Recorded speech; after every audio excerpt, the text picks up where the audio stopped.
riding, and then I'm going to be showcasing all the different hazards. Now today's special because the sun is going down. It is 5:02 and I'm going to be going within traffic within the city. So this is going to be like one of those scenarios where you're getting off work or you're going somewhere during this rush hour type of time. So a lot of people are going to be coming home from work, and it's going to be, you know, they're going to be tired and all that stuff.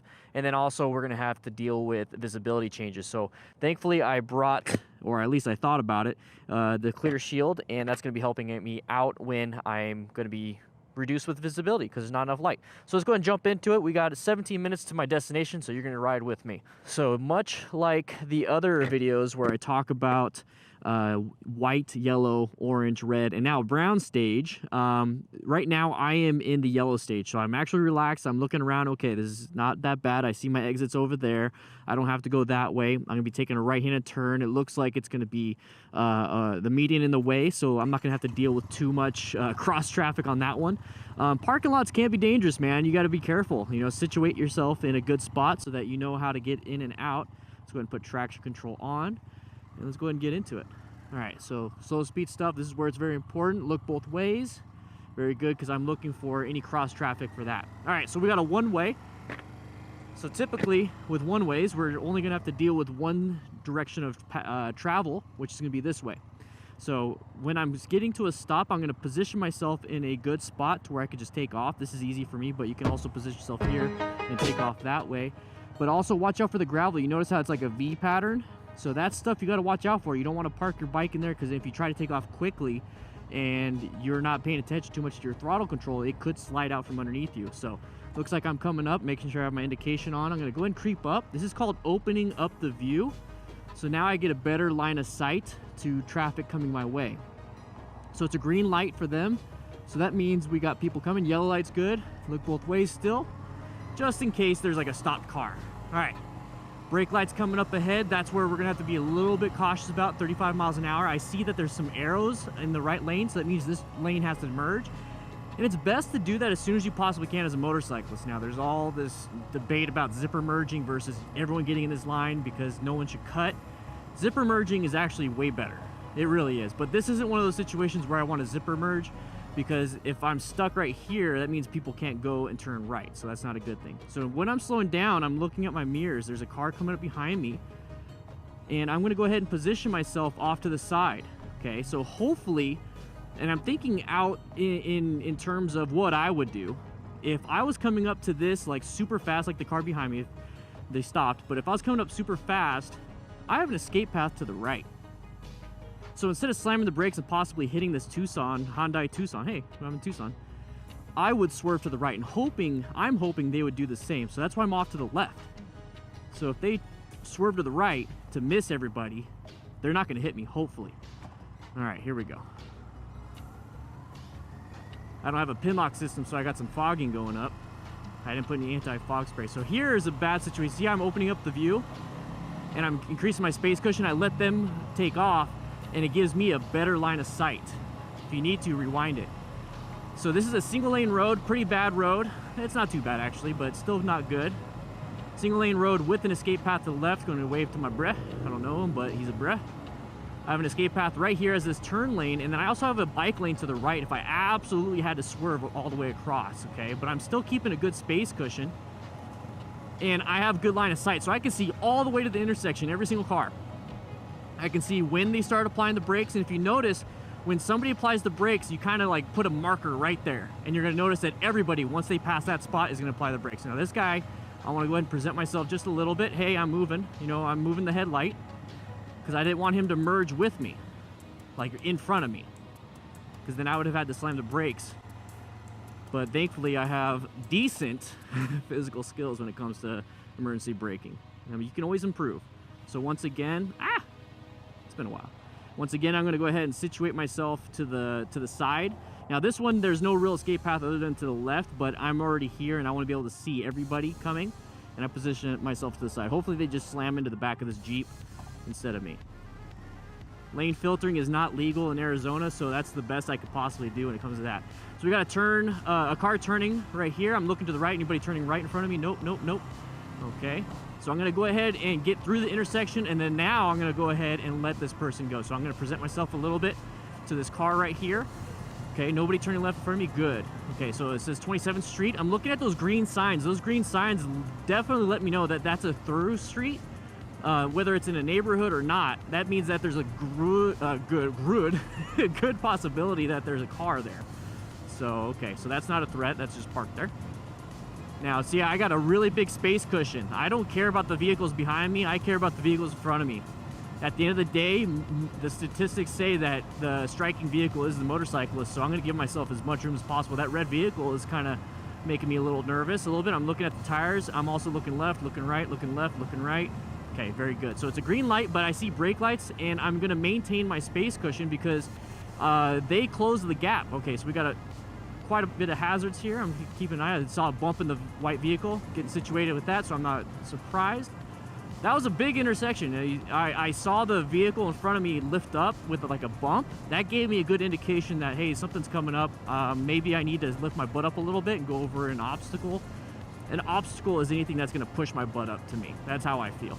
I also had somebody turning left, and I just had to really be careful, and I was just word vomiting out of my brains. So I'm definitely in orange mode. I'm definitely in orange mode. Okay, so these people are going to stay there. And another thing that you can do, and this is actually really cool when it comes to a lot of traffic, there's pros and cons. Pros, let's start with cons. Cons, there's just a lot to look out for. What you really need to focus on is maintaining your space cushion so you have time to react. Also have at least one escape path, at least one escape path. So remember, space cushion, one escape path. And then the other one is that you need to pay attention to anybody that could be getting into your path of travel. So that's intersections or people merging. That's it. That's all you have to care for and pay attention to. And each and every one of those things involves good visibility, and that's very important. So make sure you have really good visibility. All right, so I felt comfortable here because I have a good space cushion. People are starting to apply the brakes. I see a bunch of people. We got somebody turning left. Let's go ahead and make sure to take a look at their eyes and their tires. Good, good, good. We have a red light coming up. I'm going to go ahead and get in this lane. That way, once again, there is an option for somebody to swerve right just in case something happens, okay? We have a fire truck up ahead. Now, I'm going to go ahead and talk a little bit about that since it is a special occasion. Okay, buddy. With fire trucks, remember, there's people that they do what's called rubbernecking. So if we have vehicles in front of us or behind us, we have to be very careful because there's going to be a good chance that they're going to be staring at that truck, trying to see what's happening over there. They want to see cool, fancy things that are out of the ordinary, and they're going to stare at it, target fixate. Well, when they do that, if see there's a bunch of tail lights and brake lights up ahead, if I'm stopped at a light and they're looking at that vehicle, they're going to crash right in front of me. So you have to be extra careful even around vehicles like that on the side of the road or anything crazy. So make sure you pay attention. So that's another high-risk area. Okay, so that grate right there, you definitely don't want to stop on that, just in case you put your foot down and it slides. That's my biggest worry. So we're going to sit here. We're going to take a look while we're having to wait. So we got a vehicle behind me protecting me. Oops, let's go ahead and turn off the turn signal. Thanks for not letting me know, guys. All right, green light. So we got to be careful with this black vehicle. I'm going to utilize the vehicles around me. So that's where I was going to go to the pros. So the cons of high traffic is all those things. So the pros is that you can utilize traffic like this vehicle right here as like, okay, well, if you don't see me, you know, because there's no traffic, if you don't see me because I'm such a small profile, I'm going to stick with like big bro right here or next to me, anybody next to me, and utilize them as, hey, look at him. I'm going to be next to him. You know, like a lamprey with a shark, you know. Nobody cares about the lamprey. Everybody cares about looking at the shark. So it protects me. That's the way I'm going to look at it. Okay, so we got this vehicle that might come out to the right. So I'm going to go ahead and present myself. And once again, I don't think they will because there's just a massive amount of traffic. They might not shoot the gap, but just in case they do, I had an escape path to the left. And I also had one, braking, basically. Acceleration and braking. Okay, so we got a bunch of lights, making sure nobody's behind me. I'm going to go ahead and switch lanes because you'll see why right here. See how this vehicle sticks out a little bit more?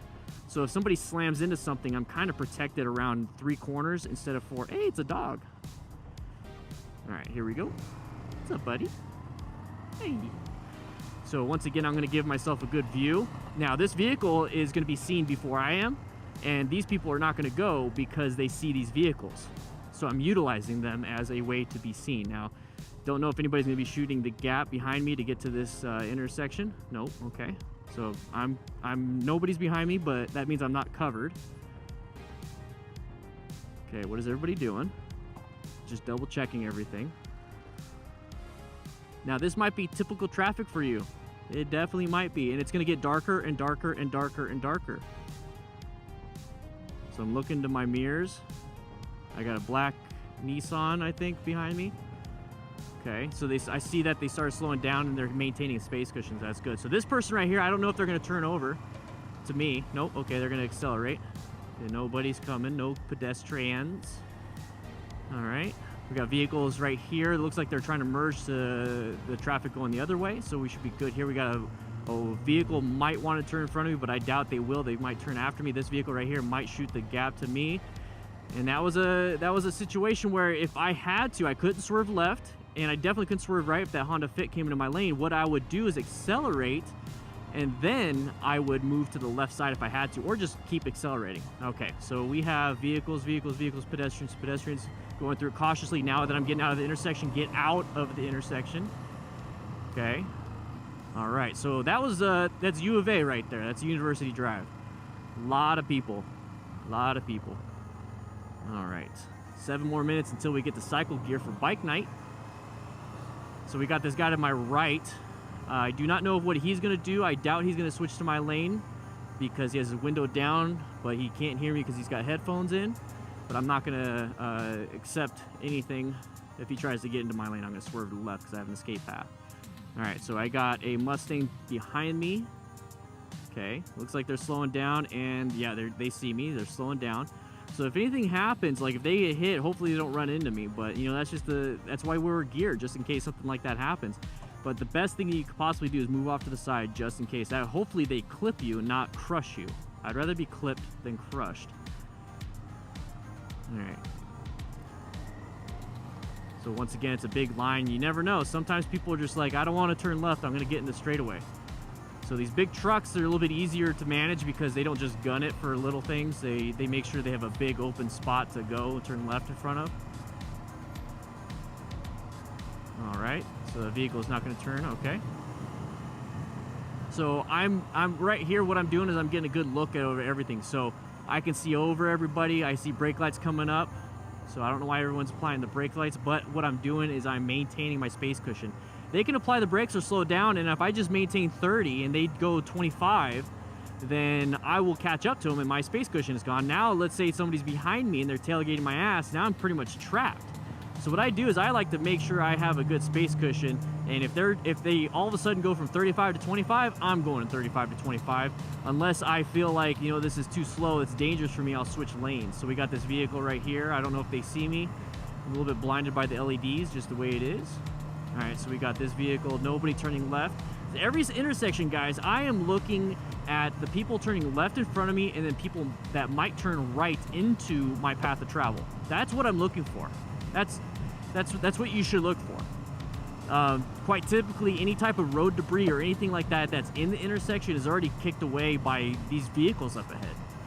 So I'm not too concerned about road debris or road damage or anything like that. If I have to, I can get out of the way, but I'm looking to the people turning left in front of me and then the people turning right in front of me from the cross streets over here. All right, so this is Grant. We're almost there. 3 minutes, 1 mile away. Oh, yeah. Oh, yeah. So right here, we have 2 lanes. I'm looking at the signs. We have 2 lanes to turn left. So I'm going to go ahead and pick. I'm already going to have to go into the right lane when I get onto Grant. So I'm going to stay in this lane. So right here, you notice how there's like this gore area, and then there's... There we go. There we go.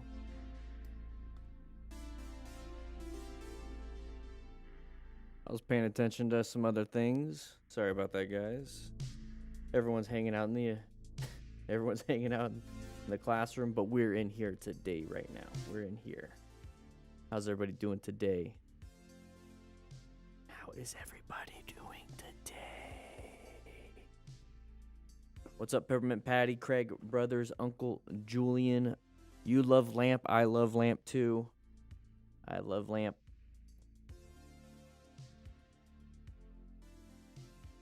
Ooh-wee. Man. I'm just looking at a few things here and there. Just kind of... We're gonna get into some crashes and close calls, guys. We're gonna get into that. You guys know the drill. You guys know the drill. We're going to get into that at some point today. We got at least a 3-hour class today. Excuse me. I've been burping. So if you guys don't know, I'm going to go ahead and put... Typically, I like to be in the dorm room when I chitty chat with you guys. Because it's a little bit easier for you guys to see. Let's see. So if you guys don't know, we have that Discord. Hey, streamer mode's on. Cool. We have that Discord, and kind of been wanting to do something lately. I mean, it's been kind of hit or miss on if we're having a class a week, and you know, are we doing Tuesdays and Thursdays again? It used to be Monday, Wednesday, Fridays. You know, just all these different things. So we're in the office right now, you know, Dan's office, and I want to be more on Discord. I need a schedule. I want to be more on Discord. I want to be more in the community. I'm kind of getting tired and exhausted. You know, kind of winging it, trying to, you know, run the shop. Basically all aspects of everything. And it's like, what is it then? What is it that I want to do? What is it that I want to do? I want to get back into teaching. Like, I want to get back into teaching and making courses. And it's like, well, how do I want to do it? Because we have the Smart Rider basic training, and that's mainly the SMA part, and it's just the motorcycle stuff. And I'm like, that's not the full SMART. So I was thinking, okay, maybe let's get the rescue class going. Nathan and I are signed up for a TECC class, tactical emergency casualty care, and we're getting into that. I mean, I got this here. I'll just show you what tactical emergency casualty care is. So we're getting into, you know, strategies for treating wounded responders, you know, caring for pediatric patients. So it's going to be really helpful for those of you that are parents, especially pediatric doesn't mean baby. It just means anyone that's a child. Because we're going to want to get into the Smart Rider drills for kids on bicycles, you know. Hemorrhage control, the March assessment. Like we're really going hard into this. And we want to give you guys the best rescue materials. And right now I don't have I don't have the chat open right here. Sorry guys. Cuz I kind of want to just speak a little bit. And then I want to do the teaching and mentoring stuff. So it's really, I want to get back into it. I feel like I'm stuck. I want to learn. I need to learn more at this point. I want to go back to courses and increase my knowledge so I can share that knowledge with you guys, because that's part of Smart Riders mentoring.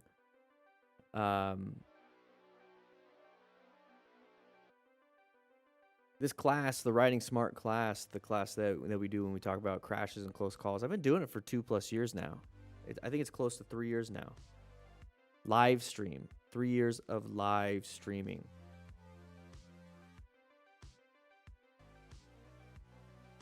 So it's just, and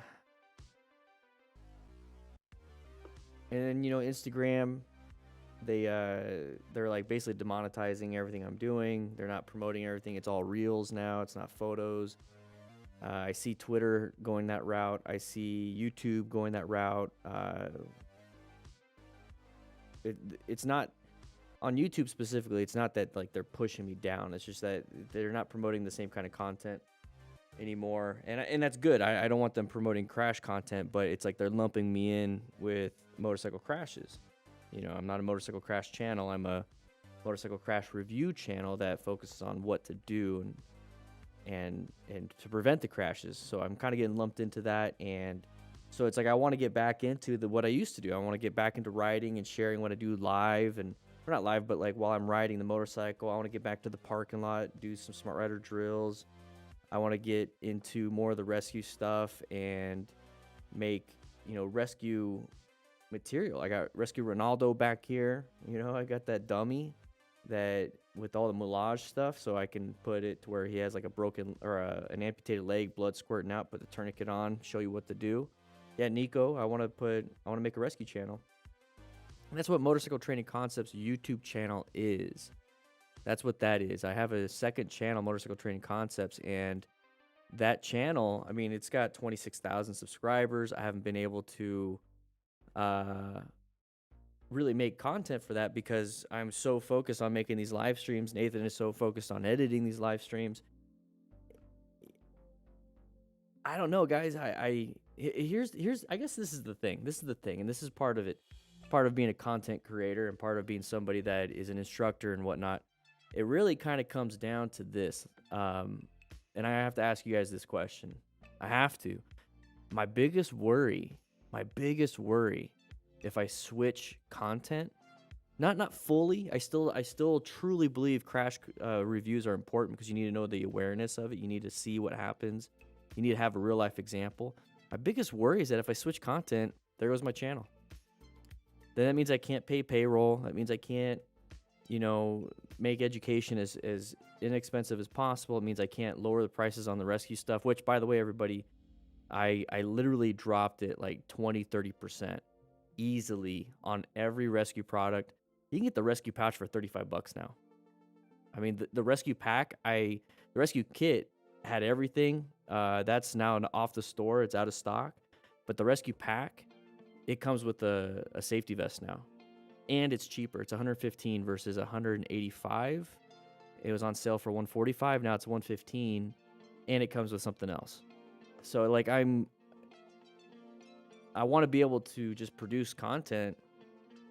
It's been kind of difficult. So I'm just kind of worried that if I switch up things, that, you know, I might not have a channel anymore. You know, I might lose a lot. I mean, I'm gonna lose a lot of people because I know some people just want to watch this for the crashes. But it's like I feel like creatively I'm stuck. I like doing the live streams. I want to keep doing the live streams. Live streams are very important. I think I want to switch it up for a little bit and then get back into live streams later. But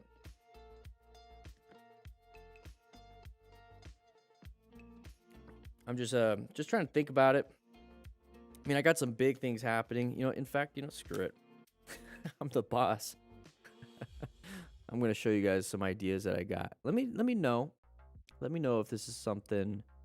Let me see if I can share it with you guys. But this is the post I made on Discord. So let's get back to that while I'm getting you this behind the scenes stuff going. I made it a big point. It's like I need a schedule. I need to get back into a schedule. I want to create a fire station, a fire department feel. Because that's one thing is when I left the fire service, I have like this giant hole in my heart, basically. I had 11 years as a firefighter. I feel like my mission and purpose had to completely change. It's like I had to find a new mission, which is this. And well, Juice, I have the editing. It's in-house. Nathan's really good at editing. And that's what I have. I basically just have an editor. That's it. Me and Nathan and an editor. But he's actually becoming an instructor soon. Incredibly smart. Probably the only other person that understands the smart rider principles, like maybe like a tiny step below me. He's like there. Anyways, I need a new mission. I need that structure I had for 11 plus years. I need that physicality of it. I need the creative aspect of it, because you get on scene and every scene is different. You know, you have your training, but every scene is different. So you had to be creative. You know, somebody that's stabbed in the chest, that's different than somebody stabbed in the leg. It's both a stab wound.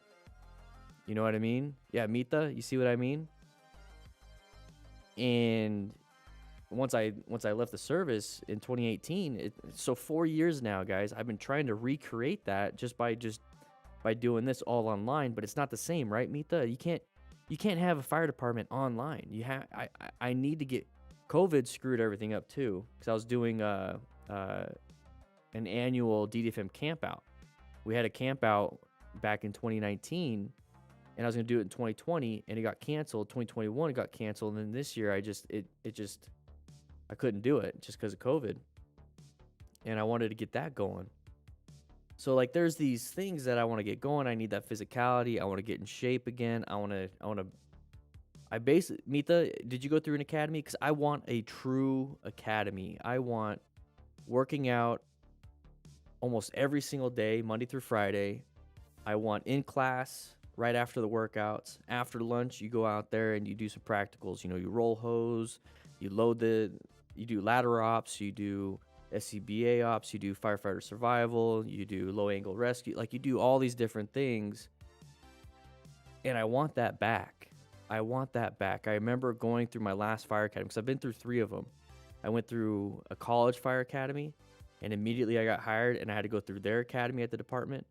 And I was there for 10 years, and then I went to a different department. I had to go through their academy as a 10-year veteran. How humbling is that? I tore my ACLs. It was just one of those things. But going through that 3rd academy, I was like, man, I want to teach. I want to teach these academies. I want to be an instructor, because I was like mentoring all these new people, the other cadets. Like they didn't know how to do a triple load. They didn't know how to throw their SCBA. They didn't know how to put, their gear on in time. I had one guy that was like struggling to get all his gear on in under a minute, and I was getting it. I was the only person to start off with like a 20-second gear throw. And I'm just standing there looking around, and then like everyone's doing push-ups, and one guy in front of me turned around, Zoopy, I remember him. He turned around, he's like, how'd you do that? I was like, here, this is how you set it up, boom, boom, boom. And he started getting them in like 40 seconds. He was doing like 1 minute and 30, and he cut his time in half. And from then on, it's just like he was so thankful, and I just helped everybody else out. And I just felt so good. And it's like, I don't feel like I have that. Just doing all online stuff. So I'm trying to find that medium there. And when it comes to the academy, what I want to be able to do is have that online version, but then somehow leak it into real world.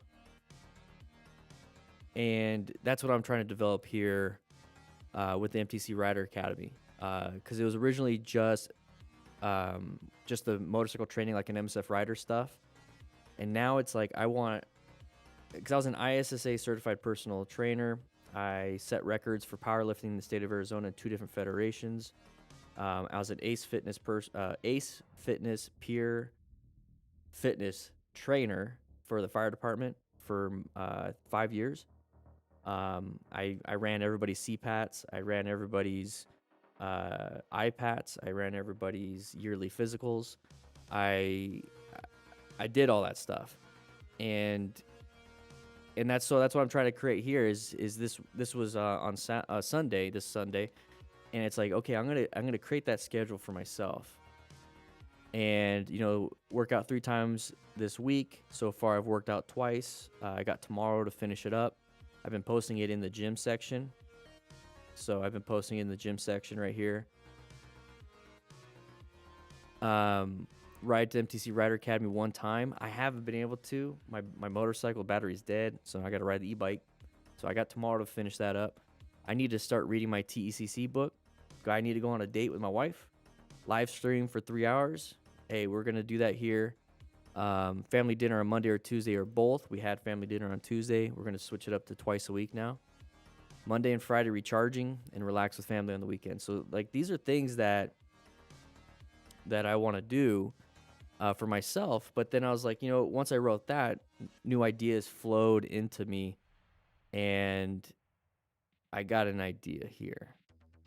Let me see if I can bring it up. This is behind the scenes. Now, these are ideas. It doesn't mean it's happening next week. I need you guys to understand that.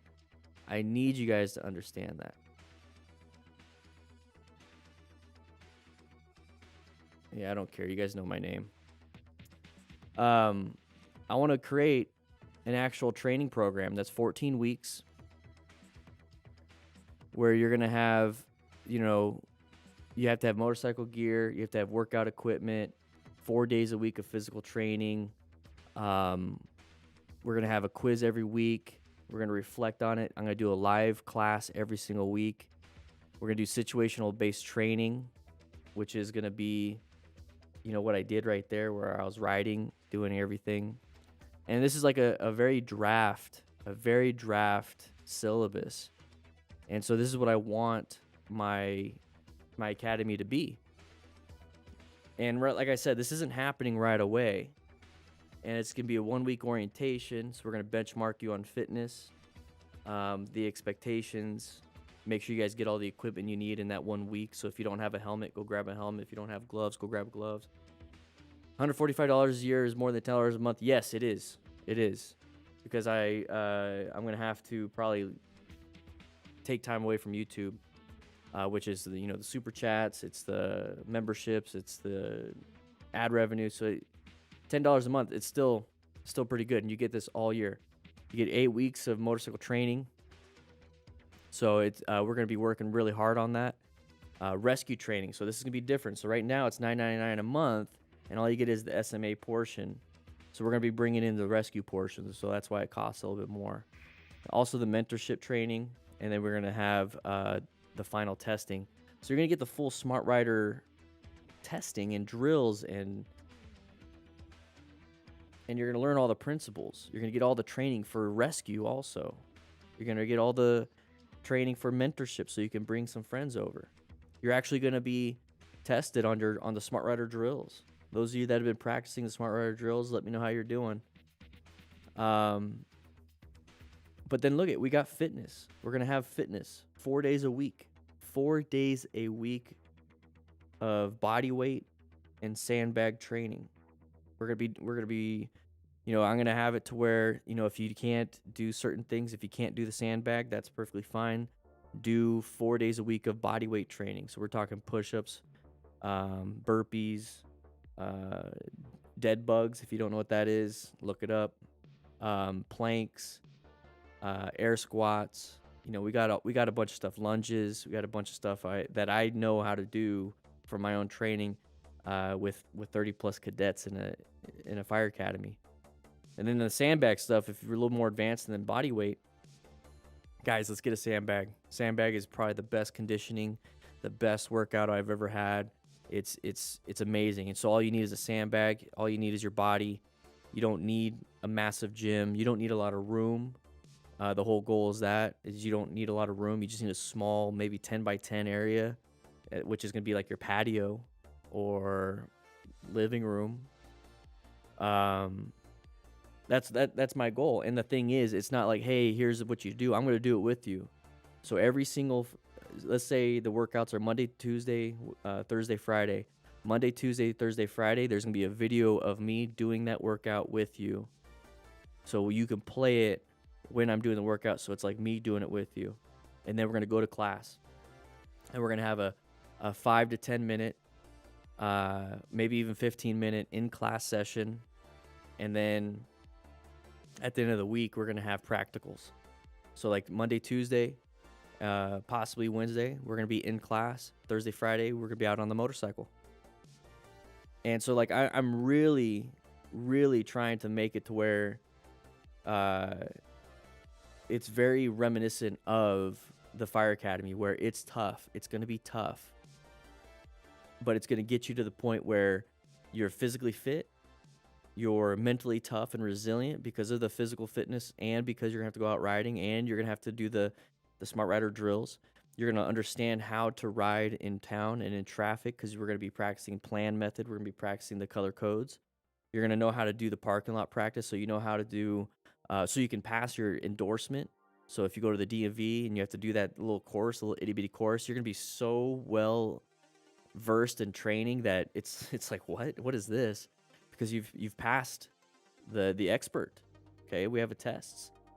You're gonna have the rescue training, so that when you go riding with your buddies, you ride by yourself, you see a crash, you see somebody crash their motorcycle, see somebody crash a car, and if you have your own kit, then you can go ahead and rescue those riders. You can rescue that person. You can feel like you're a part of the community, serving your community, like I felt like as a firefighter.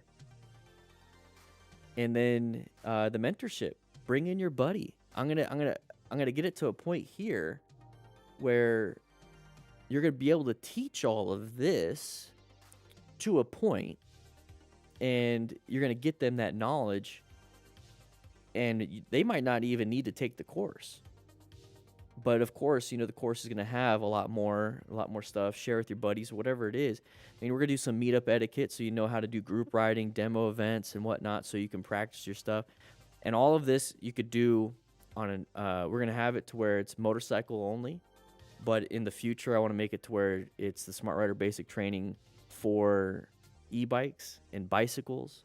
So you can have your son, daughter, niece, nephew, grandson, grandkids, whatever it is, and they're riding bicycles, that they can do the drills, that they understand, what blood looks like. It's okay, how to take care of blood, who to talk to, if somebody's injured, where to go. Don't hide injuries. You're not in trouble if you got hurt. You're not in trouble if somebody got hurt.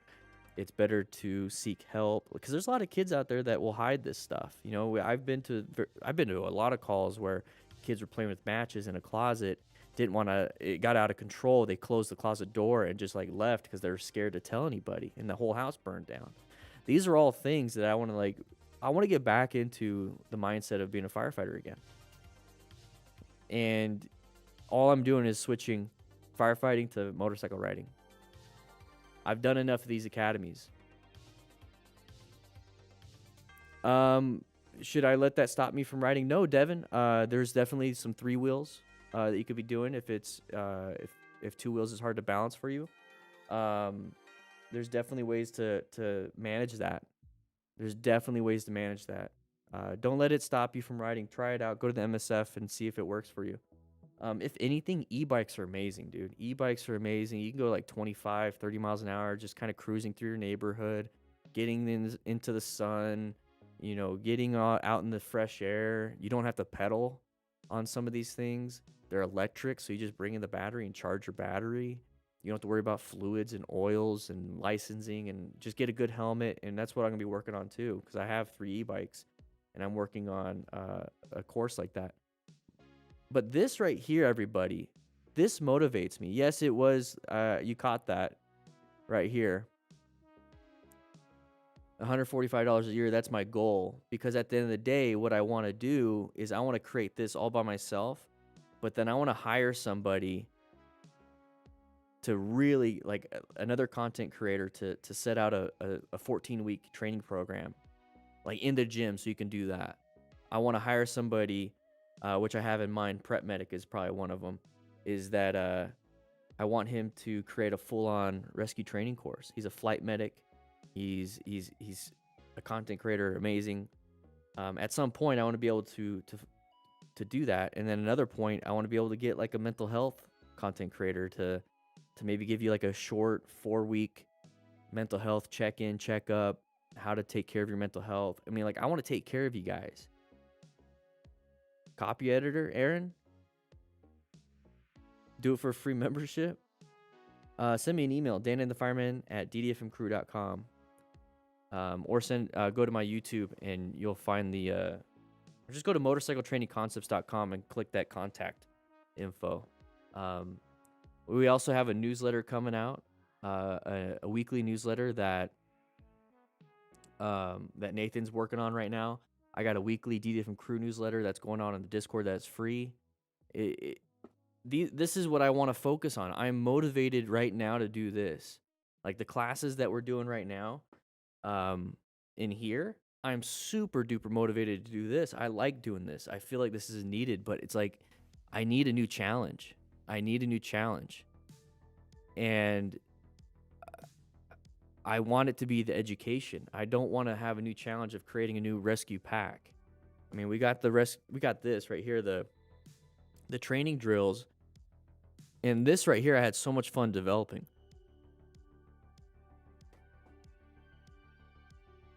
I want the academy, the membership, the MTC Rider Academy, to be your one-stop shop for helping you become a better person.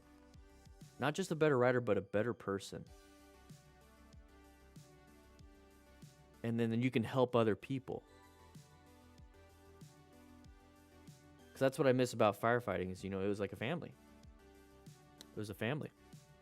We had employee assistance programs. We had We had guys pulling each other to the side, seeing how they're doing. We helped each other through divorces and trauma, PTSD.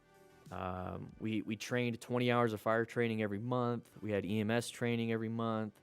We had multi-station trauma. Multi-station training. We had so much. And I want to be able to create something to where it's like, hey, you have actual resources, and yes, it's a membership, yeah, but that's what pays for me to keep doing this. Because if not, I gotta get a job. And it's not that expensive. It really isn't that expensive. And the goal is to add more. So that's just the basics. I want to add an advanced stuff in the future. I want. There's just so much. If you like that vision of what I just said, because that's where I'm going right now. That's what Nathan and I are focused on right now. We're our main thing is doing this live stream, Riding Smart, once a week, editing those videos down so that people can watch it. If they miss this, they can watch those videos. But I'm not going to be posting on an Instagram anymore, Twitter every now and then, maybe. My mind is so deep in this academy now. My mind is just deep into the academy, and it's like it's I don't want to pull it back out to take care of other things, because at the end of the day, this academy, I mean, I can give scholarships to it. I could be like, here's a 1-year free scholarship to this, and maybe like a writing group. It's like they have 12 members. Here's 50% off for the year for your members. Because at the end of the day, it's digital, it's cool, whatever. It's like your road captain. Here, take this class, teach your crew, and then possibly, let's get everybody on board.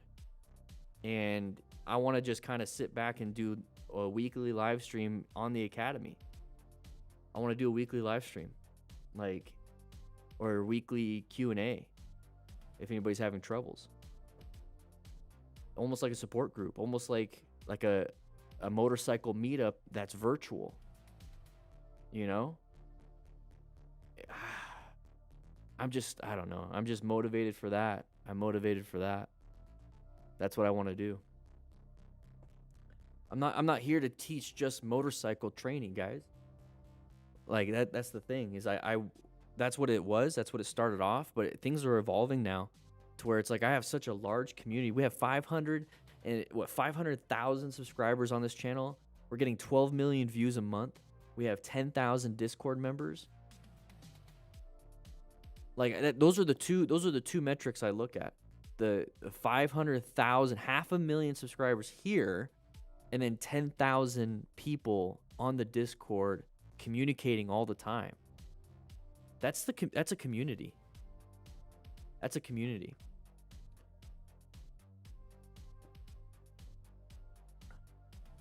I care about the community. I don't care about the I don't care about the being the best. We got a community already. Is that beard considered PPE? Can you teach me to grow one? Yeah.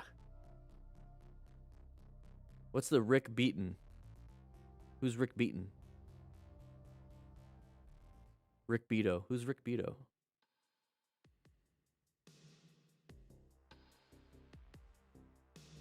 American music producer. I haven't heard of him. Yeah, Craig, that's all I use. Miriam, you want to be the motorcycle Batman? Guys, we have if you want to be a part of the membership, let's take a quick look at it. Here's the membership. You're going to get the basic training, which is the motorcycle training, you get smart rider drills, and you get all my books. And that's another thing, is you're going to get all my digital stuff as part of that membership. And that's why it's that price, because you're going to be able to download my Smart Rider Basic Training ebook, the rescue booklet, the Smart Rider Drills booklet, the rescue card, the How to Buy a Motorcycle for Beginners. I mean, that's 5 ebooks right there. Well, 4 ebooks and a rescue card right there for your membership, plus all these other things. And I'm going to start posting this, and that's going to be that newsletter, DF Crew newsletter. But if you want to be on this, if you want it, become a member. You get 1 month free, and I'm going to send you a coupon code right now, guys. You get your first month free. First month free using that coupon code. Hey, Dirtbike, I'm glad, man. I'm glad. You get your first month free. Jay Castellano. We had another person. Dre Music Ad became a new member too. Appreciate that. Get your first month free with that link in the chat. In the chat right there. But yeah, Discord. Join the Discord. We got a bunch of people. Your mom just joined. If you sign up for the membership, it pops up here when you join. It pops up here. And then I'm hoping once we get to a point where we have the academy, I can start doing meetups because I got a van now. I mean, it's just we'll get it going. But yeah, we got some biker stuff. But yeah, we're gonna get going.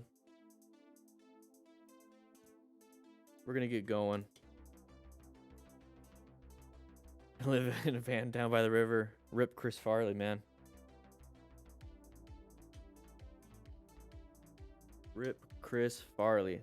Let's go ahead and get into the class. I'll see you guys in there. Yep.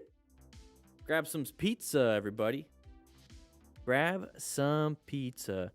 Ray, we don't ship international. It's just but everything inside the rescue pack, everything in there is listed. So if you want to make your own, grab the stuff that's listed in there.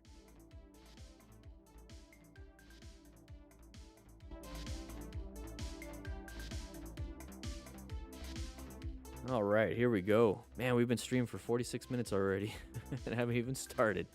But yeah, once again, everybody, we have discounts on everything on the store, mainly the rescue stuff. It's now a lot cheaper. You're going to get a vest with the rescue pack. Slim rescue pack. I mean, look at all the stuff you get, $75, and this is $35. Go ahead and grab it. I lowered everything by a ton. So make sure you guys grab it now. If you've already gotten a pack or you already gotten something, tell everybody in the chat how much you like it, don't like it, whatever it is. I don't care. I don't care. Justin Cross with the super sticker. Yeah. SV Ferd upgraded membership to crew member. Sorry, no Canada. Sorry, only the United States. My bad. Firefighter 1 training, that's a lot of schooling. If you're already a volunteer, you're going to have a lot of information. Ask the dudes to help mentor you. There's a lot of physicality, so learn how to do push-ups and learn how to run. It's a paramilitary organization, firefighting, so you're going to think of a paramilitary boot camp. All right, everybody. Like I said, we're going to be jumping into this video. This is going to be a Bikerz video. He's got some merch. Right, Alan? With the $6.99. Appreciate that so much. If you want to become a patron of Bikerz. He's been pretty good. I'm a patron of his. But let's go ahead and jump into Dual Sport Adventure. Nice 60 frames per second. Whoa, uncommon thing in a common situation. Didn't panic. That person was in the wrong lane. What? You notice how it's a blind turn. What an idiot. Yeah, an idiot. It was a blind turn, and that person wasn't supposed to be there. But we handled it pretty well. Look at that's the crest of the hill right there. If you can see that, see how the road disappears.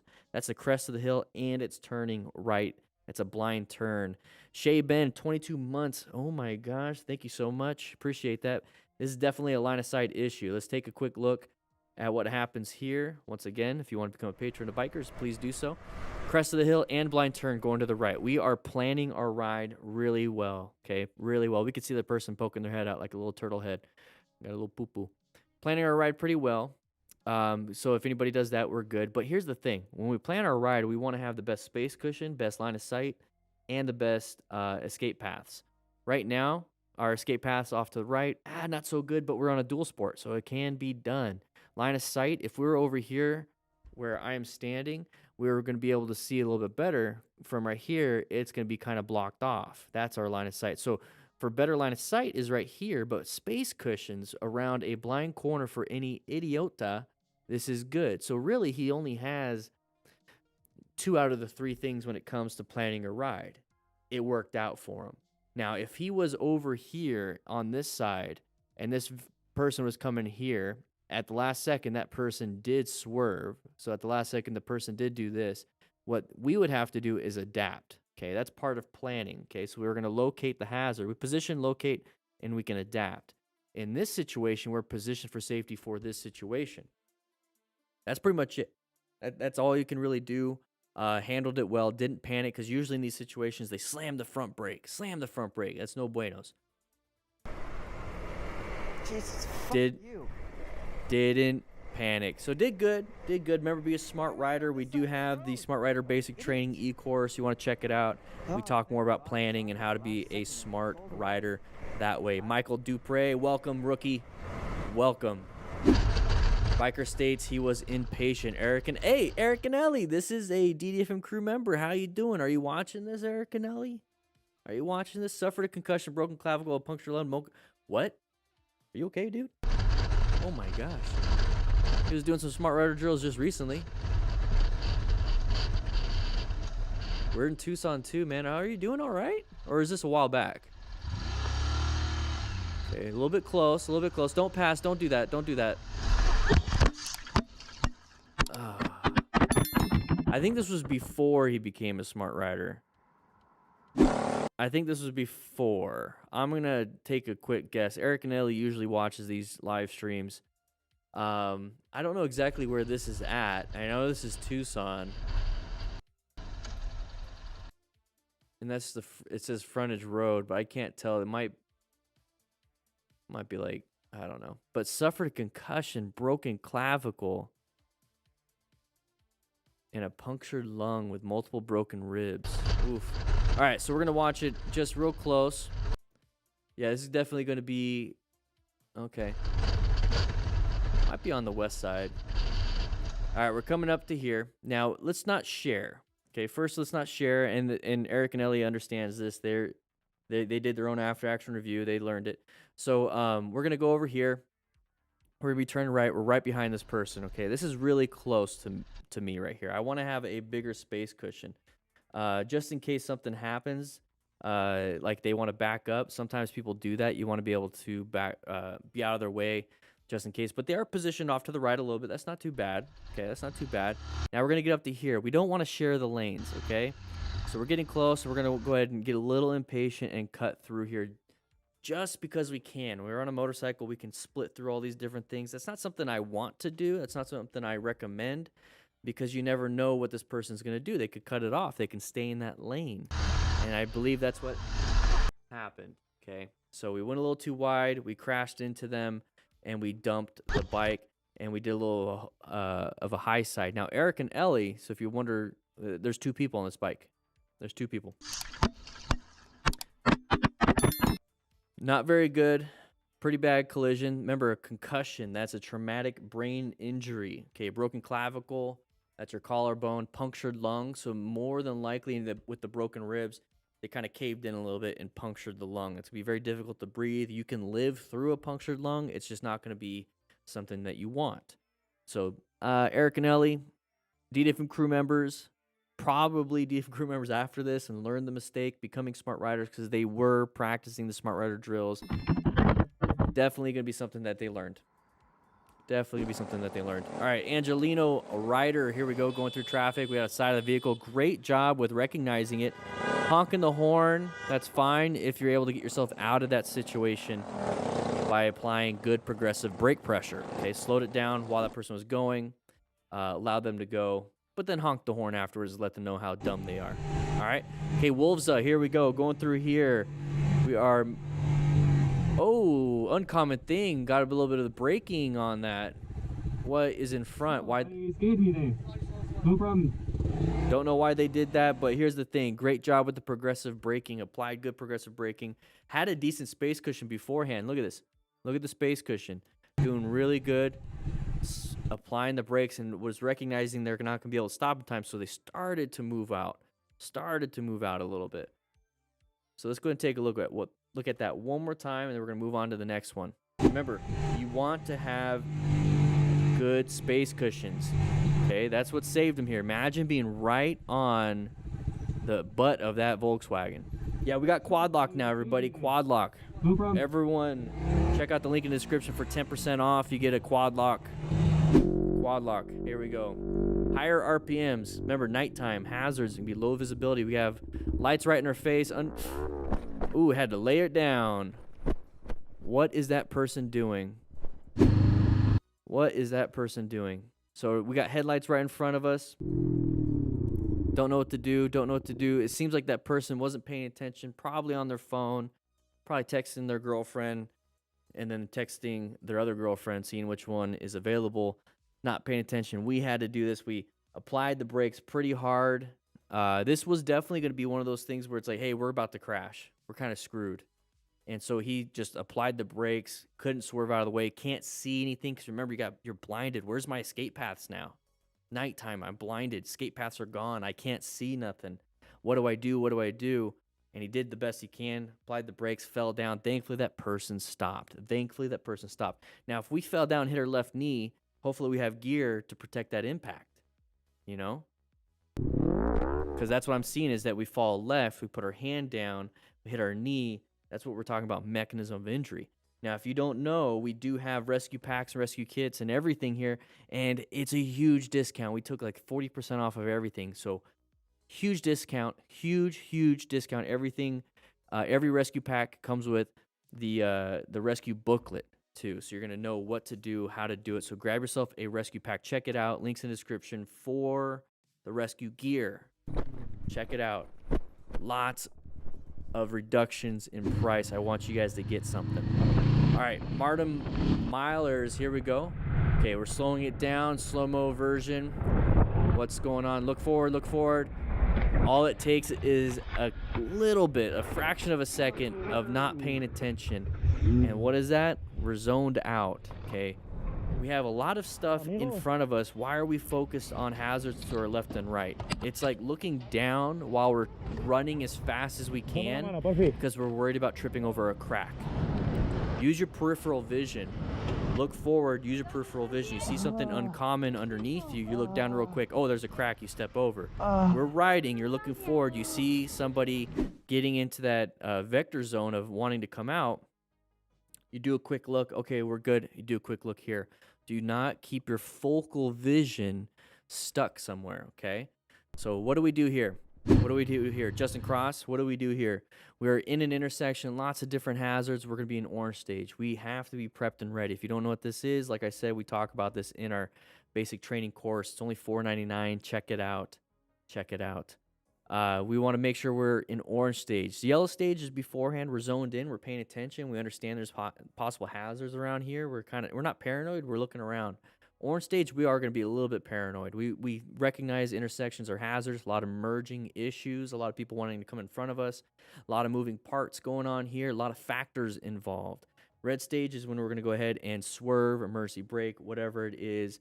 So in this situation, we needed to do really good emergency progressive braking or swerve because our space cushion wasn't very good. Okay, so let's plan our ride. We're going to position for safety. We're locating hazards. Now we just kind of adapt around here and evade if we have to, navigate if we have to, okay? Here we go. So we got a nice space cushion here that Audi kind of got out of the way. So they slowed it down. This happened pretty quick. So we're going to look right. We're worried about mergers. What's in front of us? Uh-oh. We're reaching for our brakes here. So we have perception. We perceive this as a threat. We're going to go ahead and react. Now, some people react by honking the horn. Some people react by rev bombing. Some people react by just freezing. They don't react, and that's a brown stage. Breakdown of mental and physical performance. He's reacting the appropriate way to squeeze the brakes. Okay, now there it is. Look how much space cushion we have. But look at all this room over here. This is where your training kicks in. Because when you're in an emergency situation, your nervous system basically just takes over. Your brain, your prefrontal cortex, the CEO of your brain isn't really working in this situation. And if it is, it's because you've been training. So what's happening is instinctually you're going to do what you know to do. And that's going to be honk, rev bomb, squeeze the brakes, slam the brakes, swerve, whatever it is that you've been training.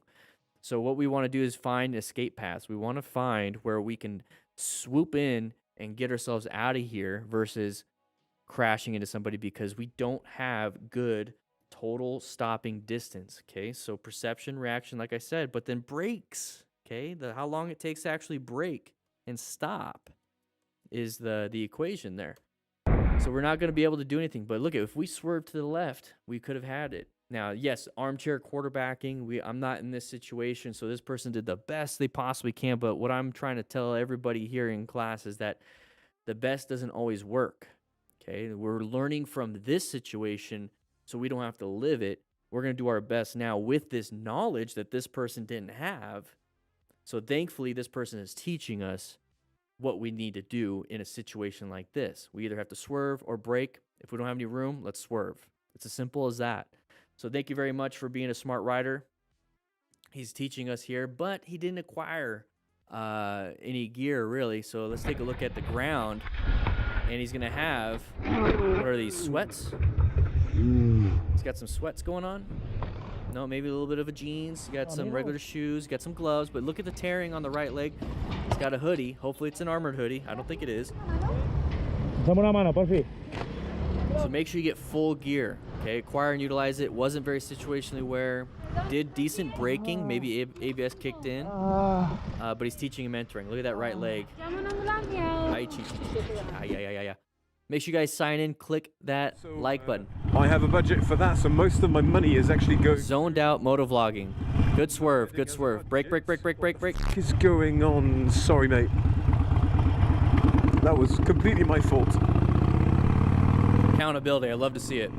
Love to see I it. should have paid more attention. That was completely my fault. Love the accountability. Hey, this is a smart rider already just because of the accountability. So motovlogging, this is one thing I keep telling new motovloggers because they want to start vlogging while they're riding a motorcycle. You already have quite a bit of stuff you need to be paying attention to, especially as a newer rider. I don't recommend motovlogging for new riders. I recommend motovlogging for riders that basically are in the automaticity stage of, or autonomous stage. It's autonomous stage of riding. So what's happening is that when you first learn how to ride a motorcycle, you're in that cognitive stage. Okay, you're learning how to do the friction zone, throttle control, braking. You're actually like learning. Think of the cognitive stage as you're in class. Okay, the associative stage is when you're actually out in the parking lot or in your neighborhood, practicing your turns, practicing your throttle control, actually figuring out how to do things. And at first, you suck at it. It's anything that you learn new, you suck at it. And if you're good at it, then it's congrats. Okay, you got some talent. But for the most part, including me, anything I learn, I suck at. Soon, watch all my first videos. I sucked at them. You get to the associative stage, you're practicing. The better and better you get, the less and less you have to think about it. And then before you know it, you're not even thinking about shifting and what it is that you have to do. You're not even thinking about friction zone. You're not even thinking about head and eye turns. You're not even thinking about counterweighting. You're not even thinking about anything in terms of trying to maneuver the motorcycle. So the first thing, let's say you don't have to think about friction zone anymore. You're in the autonomous stage of that friction zone. You understand it. It's just the body does it. Okay, the body does it. So now you freed up some space to think. You freed up some space for cognitive. Then you freed up some more space for the associative. And then it goes into autonomous. So when you're motovlogging, what's happening is there's a lot of brand new riders that are still in the cognitive and associative stage. And they're like, let's add another thing to it where they now have to talk and think and figure out what they have to say and have a story. And that's why a lot of motovloggers, when they first start, really suck because they're like doing a lot of ums, there's a lot of pauses, it's a lot of dead air. That's when you start having issues. But when you're brand new, you're trying to learn how to ride and you're doing this, it's a recipe for disaster because you're adding another factor to possibly crashing. And I don't want anybody doing that. So wait until you get towards the autonomous stage. Wait till you get really far into the associative stage with a lot of the stuff that you're learning to do. And that's what we do here at the MTC Rider Academy, the basic training e-course. I'm trying to get you to do that, especially when it comes to the Smart Rider drills. You're going to get to the expert level and you're going to have some crazy drills going on, and you're going to realize how difficult it is. Let's go ahead and make this a little bit bigger. You're going to realize how difficult this is because you're having to do a lot of cognitive first, and then the associative starts kicking in, and before you know it, it's going to be autonomous in the expert level. That's what I'm trying to get at with these expert ones. So make sure you're not motovlogging when you first start, So because you will zone out to the ride. You're zoned into your talking. for that, so most of my money is actually going to the wedding as a budget. What the fuck See? is going on? That's Sorry, one of the mate. problems. That's one of the problems. But That was the cool thing is that he's accountable for it, so that means he will learn from this. If he blamed the car driver and blamed everybody else, he's never going to learn what he could do better. He's going to be pissed off that they didn't do better. So this is really good. I like this. completely my fault. When you become accountable, you have to learn how to be embarrassed. Should have paid more attention. That was completely my fault. All right, an intersection, Maserati goes into the right turn lane only. Rembo USMC, this guy's pretty good. I like what he does. He doesn't have a quad lock. Make sure you guys grab a quad lock in the description. You get 10% off. Ooh, a little bit of a merge issue. Now wants the left lane, but I'm already there. Good job. This guy, I follow him on Instagram, which, by the way, I'm kind of getting off Instagram if you guys don't know. They're demonetizing everything, kind of like the Instagram reels are just going poo-poo. So make sure you guys join the MTC Rider Academy. You get 1 month free using discount code LOLMaxWrist. Make sure you guys check it out. Link is in the description. So here we go. We're going to go up to here. We're going to the intersection. Remember, we are in orange stage. We're prepped and ready for any mergers, any left turners, any sides of the vehicles. There's the indicator right there, okay? You can see it on the Maserati. I'm going to go ahead and get it to the frame where that little white spot, there it is. See how it's open right there? Or it's lit up. So he's got that indicator going, but we have a great space cushion. And I know Rembo USMC understands space cushions and the color code chart from the United States military, the Marine Corps. So he understands this. So he's getting ready. He starts to see this. Now we're getting into a situation. We're getting into that blind spot. This is definitely still orange stage for me. I don't want to be in that blind spot. Remember, he's planning his ride. He's off in a good position. He's locating this hazard, and he's just barely going to have to adapt. So he's grabbing the brakes, and by grabbing, I mean nice squeeze. He's honking the horn. He's doing a great job. Great job with the progressive braking. We don't have to stop. We just have to slow down enough to allow that guy in or for them to get the back out, okay? Did great. Welcome, Upside 747 rookie member. Whew. Welcome. I love, real quick, I love everybody in the chat saying welcome. Everybody grab, hey, go ahead and pick up Upside 747. Let's go ahead and go to the crew lounge right now.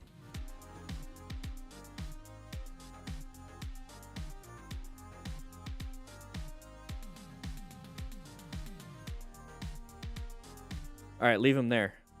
Leave him there. Just leave him in there. I'm just kidding. Let's go back.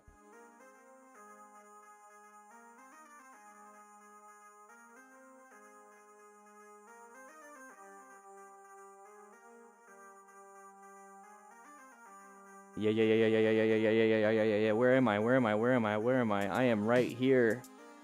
Go ahead and grab him some chocolate milk over here. I know the rookies have brittle bones and they crash quite a bit. Make sure he understands he can sign up for the MTC Rider Academy. Get their first month for free using code LOLMaxWrist. Go ahead and practice out here in the parking lot. Whoa. Slow it down a little bit out there. Slow speed maneuvers, not knee down on a scooter. Go ahead and grab yourself a Subway sandwich that is made with real fish. It's a real tuna salad. But if you want to play some video games upstairs, relax. You are now a member. But join the MTC Rider Academy. Links in the description. Let's get back to class.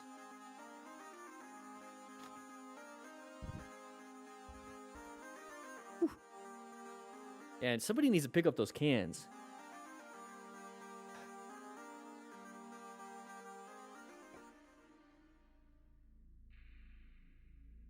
Damn, look at those biceps. Let's go ahead and get it going. Let's take a look at this. We're riding through here. Ooh, somebody stopped. Let's just start from the beginning. There we go.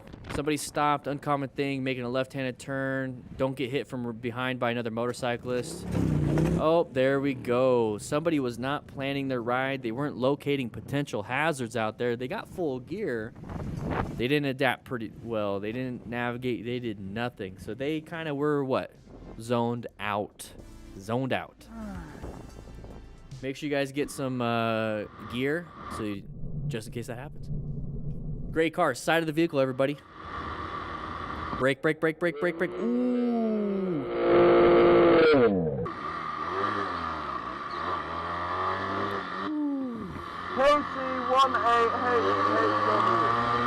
Oh man. I got your camera. Yeah, they made a mistake. Let's go back. Let's take a look at this, okay? This gray car. SV just want to say the Discord is great. I dropped my 2022 SV650 yesterday and went into Discord to talk about it. Mikey and a couple other people gave me great advice on regaining confidence. Yes! Absolutely love the Discord. Love the Discord members. Big shout out to Mikey and the rest of the dudes for helping out some new members. Discord is absolutely free. Check out the Discord. Links in the description. Join up. Absolutely free. Man, I'm so proud of you guys. I'm so proud of the Discord members. So proud of them. Got 10,000 of them. Oh my gosh. Oh my gosh. Anyway, so we're going to be taking a look at this right here. We have this gray car. That is going to be the side of the vehicle. Okay, that's something we got to be paying attention to. This is going to give me more of that orange stage. Like, what is going on here? Now, if this person was taking a left-handed turn, because in this area it's backwards from America, they would be getting in this lane. They'd be kind of pointed that way. So this looks an awful lot like they're going to be making a right-handed turn, which is going to be in our path of travel. So we're getting through here, and now this is the point that is pretty scary. Now, this person wants to watch out for this one. They want to gun it now because like, oh crap, I cut in front of a big vehicle that could hurt me. I'm just gonna go ahead and take out the motorcycle. It's not a big deal. It's not gonna mess me up too bad. Law of gross tonnage and everything. So my biggest fear here is that this person's gonna shoot it out. It's not like they can stop and then we're gonna go ahead and continue on with our day. They're gonna shoot out because this person is gonna possibly hit them. So that means we have to do some progressive brake pressure. We really, really, really have to get ourselves in a position to where we buy ourselves some time. So if let's say we're going 20 miles an hour and if we just kept it going, maybe we got hit. If we knocked it down to 15 to 10 miles an hour, maybe that gave that person enough time and enough room to actually get through and get out of there. And I believe that's what this person did, was slow it down enough to allow that person through. But that's a huge fear of mine to get hit. So if we are in a position of, uh-oh, we can't really do much, what can we do here? Well, we could find escape paths. We can keep braking. We can stop. We can do all these other things. But we got to watch out.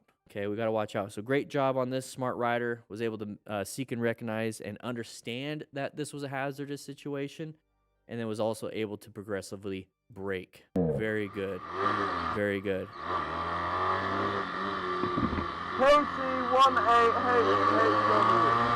Oh no!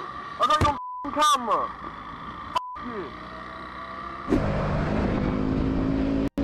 Oh, let's go back to that.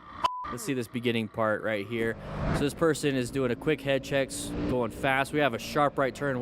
How fast do you want to go on this? All right, found an escape path. Got himself out of there. Tom Two Wheels point of view. Okay, so ooh, this one's gonna be good. Let's go back though. Okay, let's go back. Let's go back to this one right here. Okay, so we're gonna do our head check. Pretty good. We got full gear. So far we're a smart rider. You know, we're seeking out. We're looking situationally where we're maintaining skills. We got some gear. Don't have to rescue anybody. Okay, now we're gonna come up to here. So if you see that signage, and I believe he knows exactly what he's doing here. Okay, we want to make sure we want to turn right. That's why he's switching to that lane. We got that sign saying, hey, it's a turn. But you do see that there's like this curb here. We have the side of the vehicle here. So that intersection's coming up pretty quick. Now, this usually happens when you don't know the area. So I'm going to give him the benefit of the doubt that he didn't know the area. But we are not set up for this turn. Look how sharp of a turn that is. It's a 90-degree turn. We need to slow it down. So my best bet, my best tip I can give you here is that if there's a turn like this, do not go more than 20 miles an hour. Go ahead and convert that into non-American units, but 20 miles an hour is fast for a turn like this, so just go about 15 to maybe 20 miles an hour on a turn like this. But when it comes to this, I like to be, especially on a right-hand turn, I like to be left, okay? So left, center, right. So I like to be left right here and then convert into the center portion throughout the rest of the turn. Now the left, the reason why I want to be left is so I can have good line of sight, okay? I want to have good line of sight, and once I see that I have good line of sight, I'm going to switch over to center because I want to have a good space cushion off to the sides, because who knows if there's gravel on the sides. So I want to be right in the middle of it, and that's part of planning your ride, positioning yourself for safety. This is not a good position or speed. Now, if he had to, where could he go? If he had to, where could he go? He can go right here. He can find an escape path if he needed to. So that's very important, is that you're constantly looking for escape paths. You're constantly looking for line of sight and space cushions. That is position for safety, okay? That's, like I said, we talk about that in the Smart Rider Basic Training e-course. First month free using coupon code LOLMAXRISK. Let me go ahead and write that on the board for you. Go LOL Max Wrist. Coupon code LOL Max Wrist. First month free.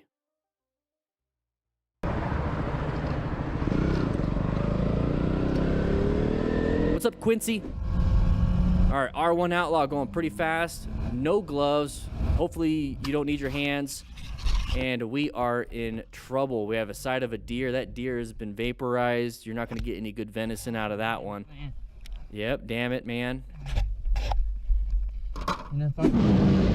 All right, let's take a quick look at this. When are we reviewing Max Risk videos?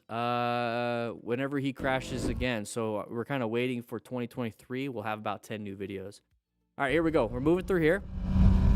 Moving through here. And here comes the problem. And by problem, I mean a deer. We got a deer coming. So when we have injuries to our hands, you can't work. Who here works with their hands? Go ahead and raise your hand if you use your hands when you work. No, you don't? How about, do you use your hands when you wipe your ass? Wash your body, you know, do anything, eat? Now imagine all the skin, ligaments, tendons, everything just kind of tore up. What are you going to do? What are you going to do? I want to protect my hands as best as I possibly can. Doing this is not what we do. You can't do this. You can't do this. Thankfully he had a helmet on or he'd be dead. He would be dead. God damn it, man. Oh, yeah. All right, careful when uphill cornering. Yes, we have a crest of the hill and a blind corner right here. Watch out. He's got a quad lock, so he's doing somewhat smart. Ooh, almost low-sided it. Got a little freaky on that one. He's going to lose traction on that rear tire. There's a little bit of a rear tire loss. You notice how the phone didn't get launched out because it is safe and secure with the quad lock. Link in the description for a 10% discount code. Then this happens. What happens next? Oh, yeah, we got somebody pulling out in front of you. Okay, so in these two situations, we're at fault on this one. The other person's at fault on the other one.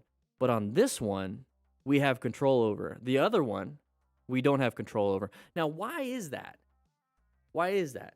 You know, how do we're at fault here, not at fault there. We have control here, don't have control there. Oh, because we have to be accountable for our actions here. We can't control the actions of others when that car turns left in front of us. So here we have control. We can minimize a close call that we just had. We have a close call here. We can minimize that factor. We can remove that if we just have better control of ourselves.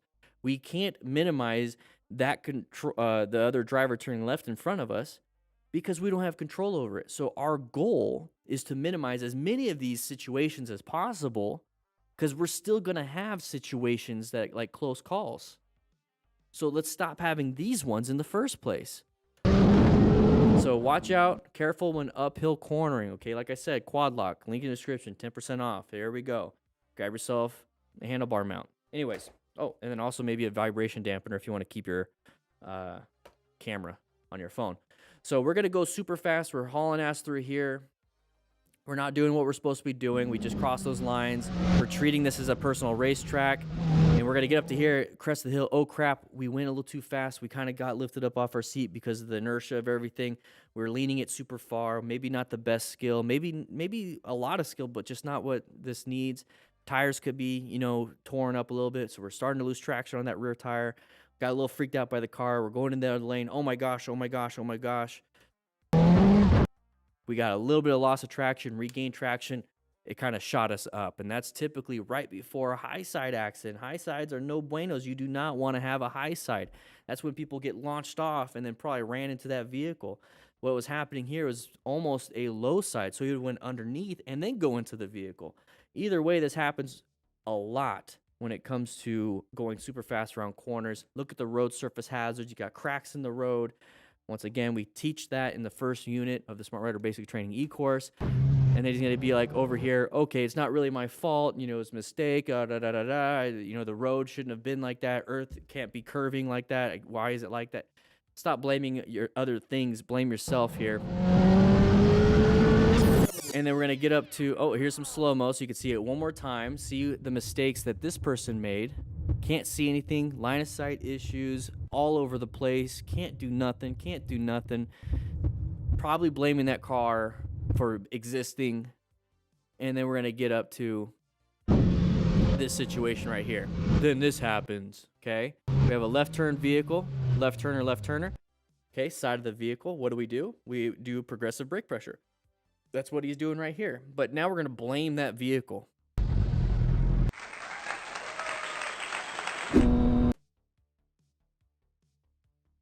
Come on now. All right, here we go. We have lots of different intersections, which is the streets and the driveways. We have a turner right here. We don't know which lane they went into until the last second, which is going to be that middle lane. So handled it well, honked the horn, switched lanes. This is going to be a planning situation, okay? So he located the hazard and adapted. So let's take a look at the adaptation here. So when I say, hey, look at all these intersections, got an intersection here, intersection here, intersection here, intersection here. But look at, we have a median right here. So these ones don't matter. So I'm concerned. So these ones don't matter until we get to that open area. So we got intersection here, intersection here, intersection here. We have a cross intersection coming up. That means we can get anybody from left and the right, and that means it's going to be in the main roadway. But I don't like driveways. I treat them as intersections. We have a 3-lane road, so what we could do here is left, center, right. We are in the center.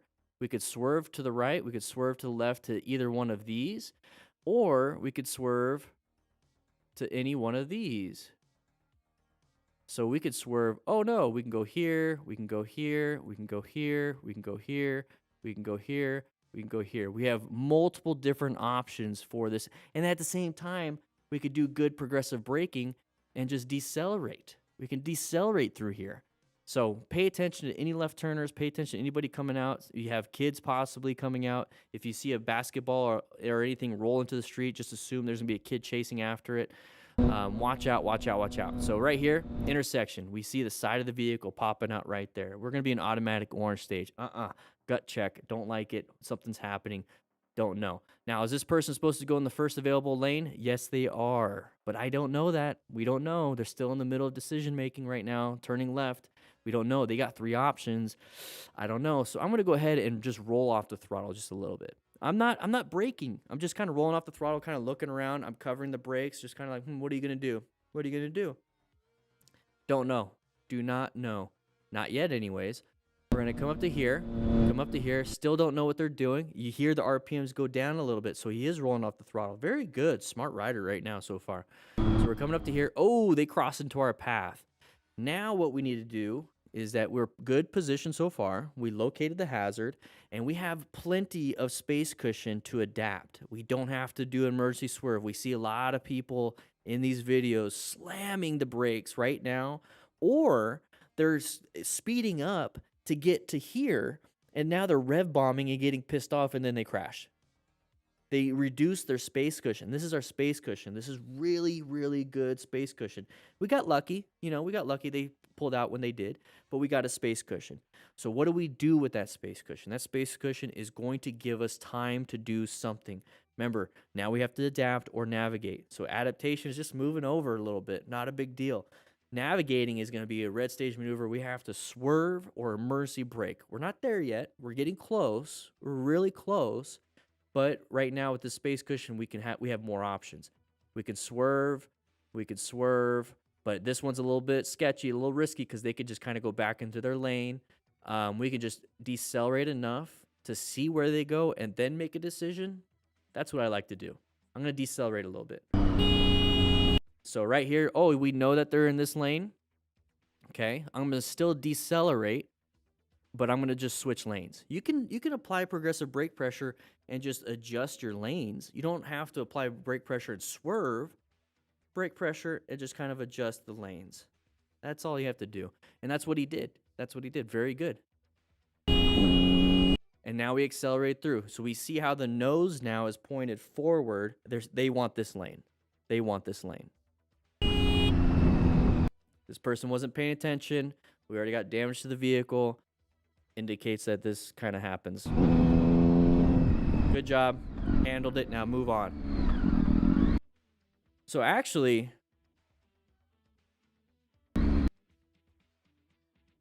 Angry D, the person that did this, doesn't want me to use his footage anymore. He actually he actually emailed me and he got upset. So what am I supposed to do, Angry D? Like, you did good here. You did good here. And now I can't use your footage. So Nathan, go ahead and scrub this one out. You can't use it. He doesn't want me to use the footage. Got an angry email. And that's the thing, is I got an angry email from him because I criticized some of his writing earlier. And then I'm telling him he's doing a good job here. Because at the end of the day, it's not about you. It's about your writing. It's about your skill set. You changed your skill set. You did good there. Like, I'm going to call it out what it is. So, Nathan, we can't use that last footage. We can't use that. He said he didn't want me using any of his future videos, so there it is. But you guys got to see it. All right, here we go. We are on a track. Okay, a little bit wet. Hans Das, racing driver. Doing pretty good. He's handling his thing. He's doing what he needs to do. Ooh, loss of traction, high side. You see that high side? You see that high side? See the high side? Ooh. Ooh. So he's going to hopefully get up. Please get up. Doing well. Full gear. Impact protection. Helmet protection. Just kind of sitting off to the side. High vis with the... Very good. Very good. Handled it well. Was that a Ghostface kill a knee puck? That's a Ghostface kill a knee puck. Those are cool. That's cool. All right, let's take a quick look at this one. So all we can really determine from this one is going to be that he lost traction on that rear tire and it turned into a high side. So if you don't know what a high side is, this is what a high side is. Lost traction, gained traction, flipped you over. Lots of inertia, lots of damage. There's the low side, and then it turned into a high side. See how quick that was? And then there's that impact. Okay, so this is really more of a mechanism of injury. We have that right knee, left wrist, left hand. And then we're going to go ahead and get into here where it's going to be the right shoulder, right head. So you're going to maybe get your bell rung, start seeing lights a little bit. Thankfully, he has full gear. So being a smart rider, situationally aware, fundamental skills, using gear, and then he's on a track. So...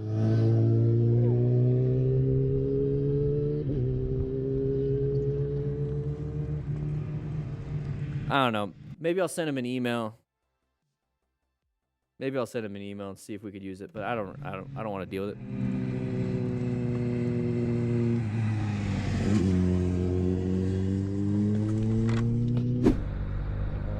crises. Here we go.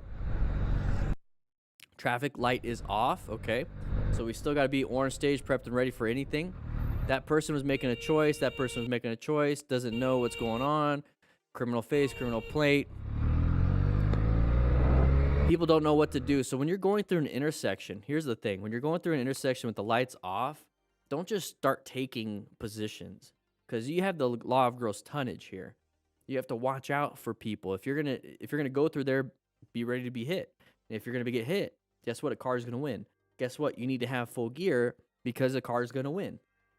You want to have that impact protection. Here we go. So we're going through here. This is going to be a little awkward. This is always better to take it slow, relax. In the United States, if the intersection is out, it pretty much is a four-way stop sign. If it's blinking red, it's a four-way stop sign. If it's blinking yellow, everyone has to pretty much yield to everybody. It's kind of weird. Look it up in your own jurisdiction. But right here, we're just kind of taking our spots. What is this person doing? We don't know. They're not supposed to be in our lane. Moved over. Look at the escape path that we have here. This is a great escape path. This is all we can do, but we can do it because we're on a motorcycle. Handled it really well. Handled it well.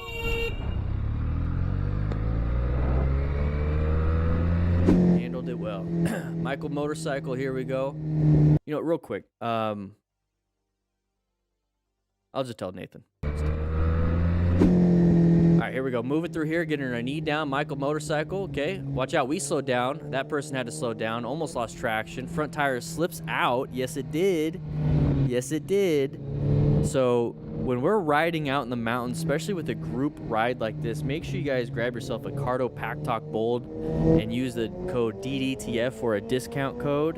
That way you guys can talk to each other saying, hey, I'm taking this one slow. I'm taking this one slow. Slow it down, everybody. Slow it down. So we're getting through here. This person's going to get pretty close to us because we had to slow down. We might not be as experienced. And if you're the one in the back, you need to be a little bit more experienced because you're kind of expecting this person to take it at a certain speed and they do stuff like this. You need to be able to slow down in the middle of a turn too, but actually react off of them. So he stood it up and applied the brakes. And his front tire and rear tire, whichever one slipped out. Thankfully, nobody crashed. Thankfully, nobody crashed. Pedro, yeah, we're on Twitch too. We have 10 people watching it on Twitch.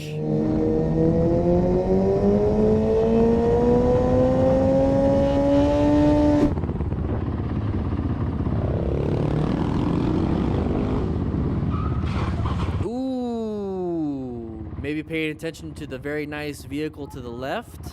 What do you guys think happened there? What caused this crash, everybody? What caused this crash? What caused it? Write it in the comments. So we're looking left.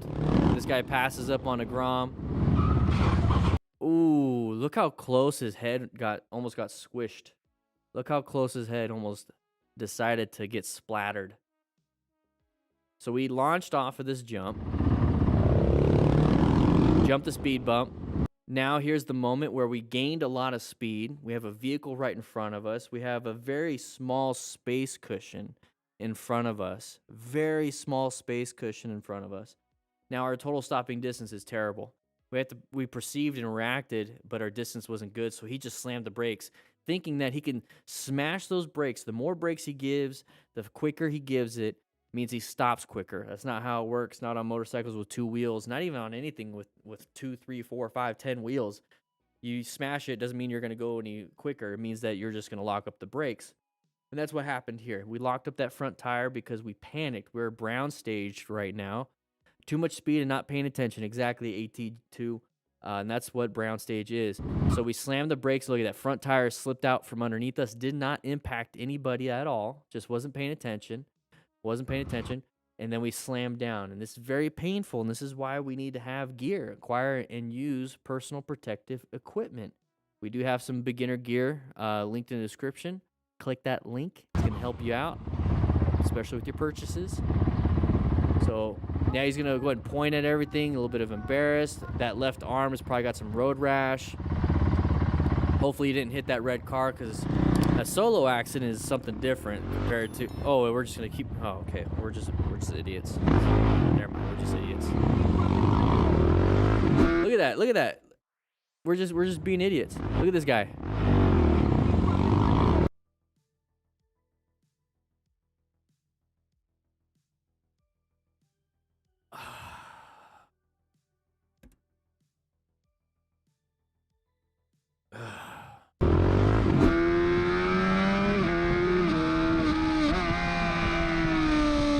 Okay, Strick, here we go. We're going to be going on the track.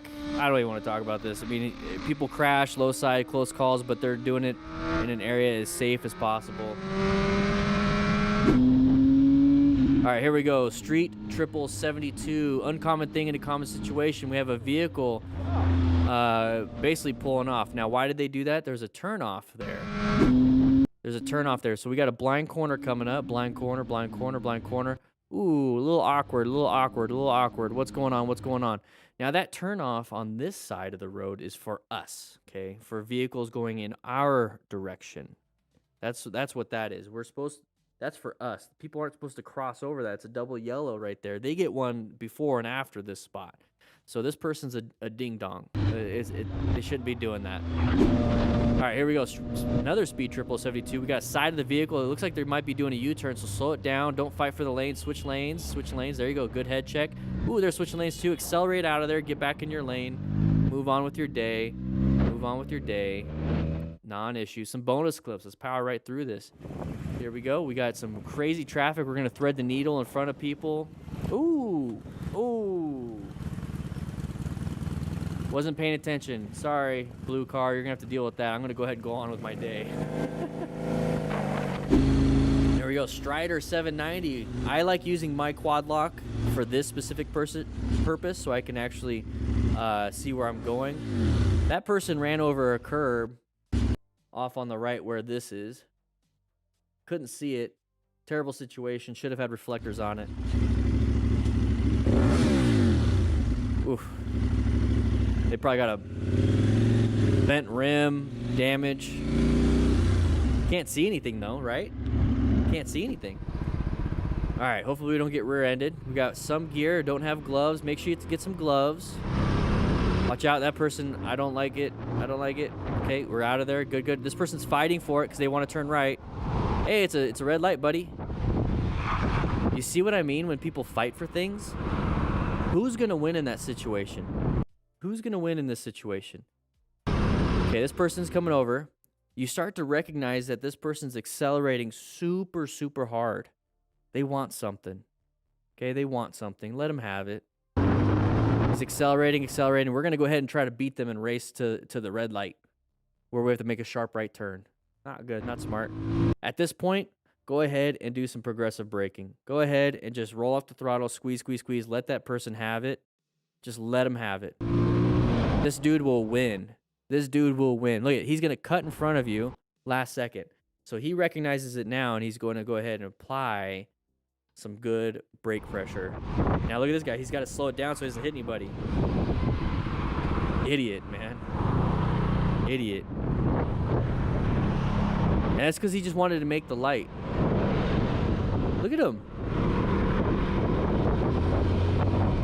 Yeah, nothing to fight over. Exactly. All right, Straw Dragon, here we go. Making a left-handed turn. Road surface looks terrible. Watch out for this guy merging into us. Non-issue. Non-issue. I kind of anticipate that just happening anyways. Why did they do that? It was a big, long line to the right. Left lane was open. They took it. Right through the red. Right through the red, yeah. There we go. Special thanks to his patrons. There we are. Woo. Yeah. So we got another video, everybody. We got another video coming up. Remember, guys, if you want to become a member and support what we're going to be doing, I have a lot of ideas and a big plan, a big syllabus coming up. You guys know what's up. We just got a brand new member. Tommy, welcome to the membership. Welcome to the crew. We also have... where's your name? Where's your name? Where's your name? Can't find your name. Where is it at? Where is it at? Another Tom. We got two Toms, Tommy and Thomas. Welcome to the Smart Rider Basic Training course. We're going to be the DD for Crew Smart Rider membership. That name will change to the MTC Rider Academy pretty soon. But here you go. First month is free on me. First month is free on me. Make sure you guys click the link that's going to be in the chat right now. New classes, we're working on them. We're definitely working on them. I'll give you a quick look. Wait, I don't have it up anymore. Don't have it anymore. But we have a bunch of stuff coming up planned. First and foremost, a newsletter so you guys can know what's going on. Let's go ahead and get the next video up here.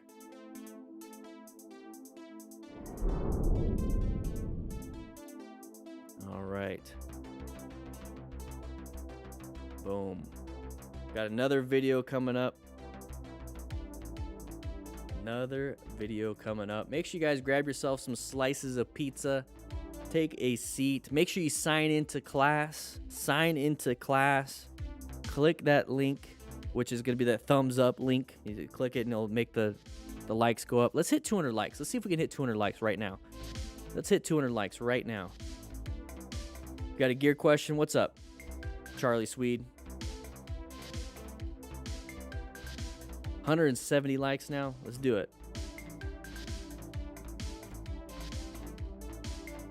Also, rescue packs, rescue gear, huge discounts, huge discounts. Huge discounts.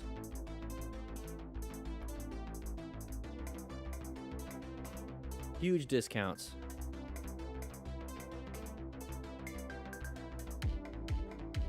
No, you can do 4 interest-free installments with shop pay. Huge discounts. You get the rescue booklet with it.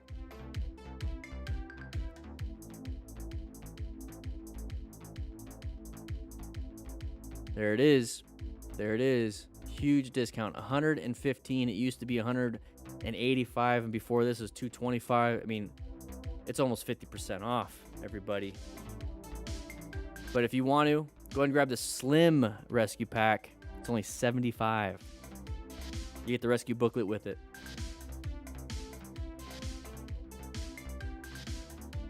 Go to the store, motorcycletrainingconcepts.com. Click store. Eric and Ellie, yeah, before you were a smart rider, was hella dumb rider that day. I'm glad you're doing better.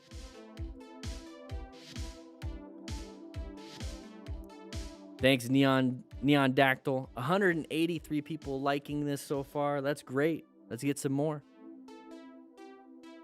Need a new integral helmet with an internal sun visor. What do you recommend? So there's some helmets out there. Excuse me. And it really depends on your price and if you just want the features versus, you know, like some crazy stuff. Voss Helmets. Voss Helmets are actually pretty good. And they have what you want, at least with that. So let's say you grab this one. I like the dual sport helmet. But if you notice, there's an internal visor. And you can change all the visors out. Let's go ahead and get it back to that one. They have the internal sun visor in it. Relatively inexpensive, $189, but there's some other ones that are a little bit cheaper. You can choose to get different ones, like the pin lock. You can just adds a little bit more. But it does come with that internal visor, and you can change out that internal visor from smoke to clear. So let's go to something like this. Let's do the 988. So you got that internal visor in there too. So check that out. Quincy Peer, $10 donation. Thank you so much. Welcome back, Eric and Ellie. Welcome back. I haven't seen very many medical crashes, so I haven't been able to do a medical AAR in a while. Nobody wants to do that, but I would love to basically create my own. Anything vented, Wayne Johnston. Anything that has vents in it. So summer riding gear.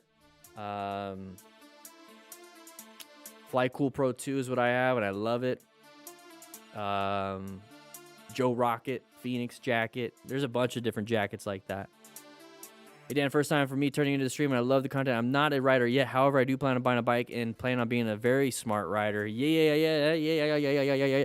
Charlie Swede gifting 5 memberships. Guess what, guys? 5 random people are going to be members. Craig Brothers, Martin. Ooh, look at that.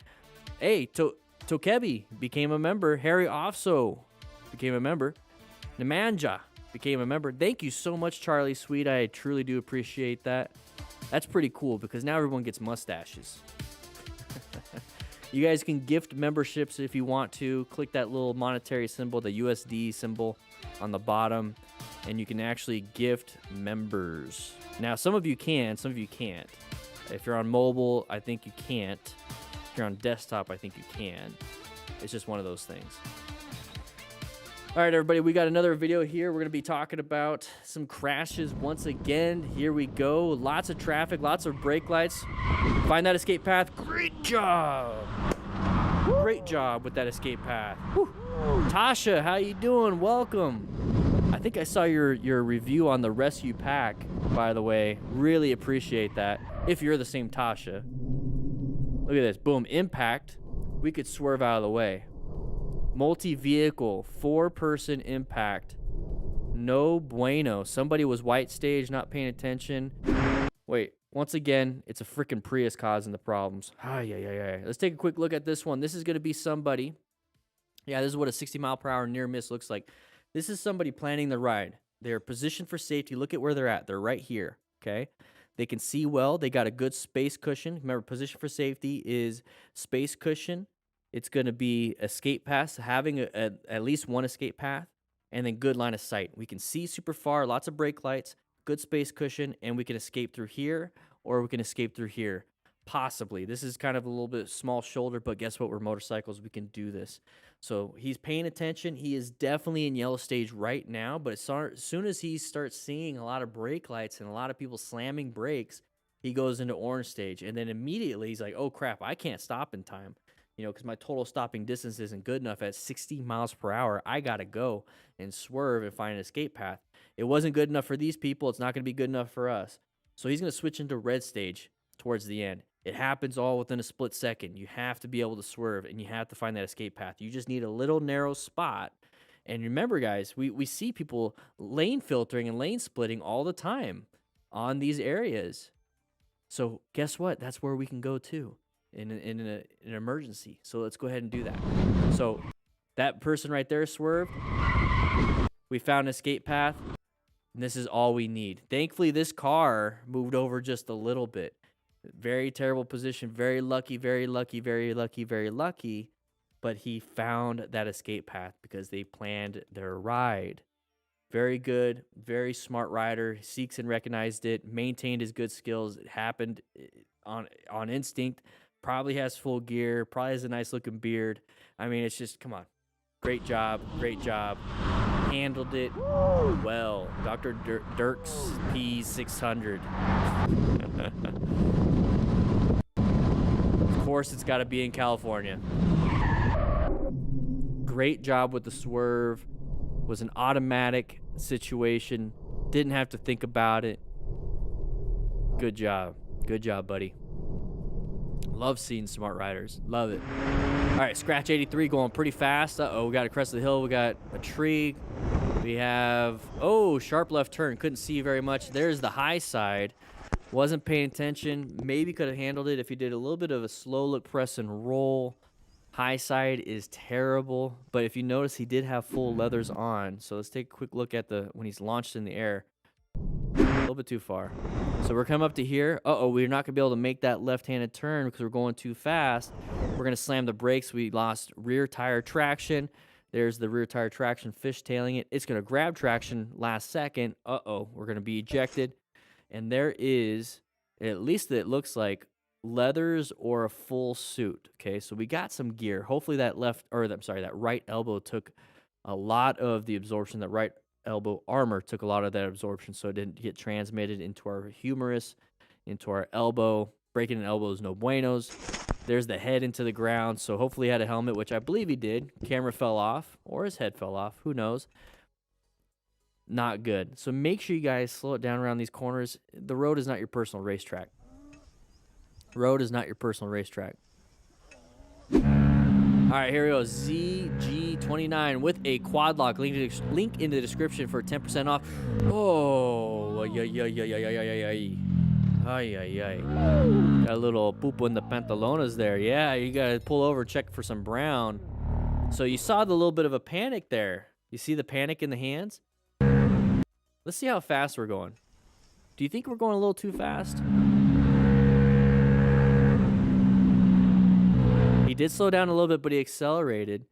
And he was just going to go ahead and swerve around that. So we have a blind turn here.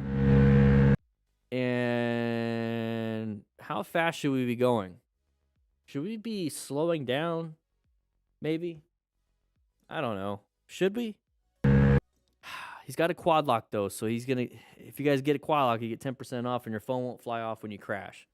I mean, there's that. Links in the description for that. But we're gonna get up to here. We see a hazard here. So what he's gonna do? He's just gonna go ahead and accelerate, cross the double white.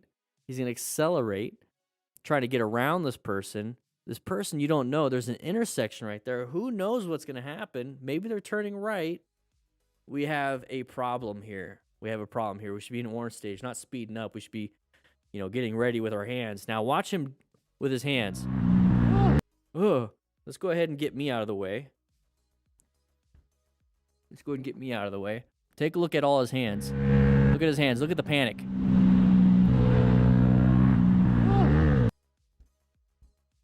The panic. We went into brown stage. We barely made it out of there. So he wasn't anticipating that, panicked, got surprised, starts to do the wrong thing. It's because things are moving too fast for our brain to comprehend. Going too fast.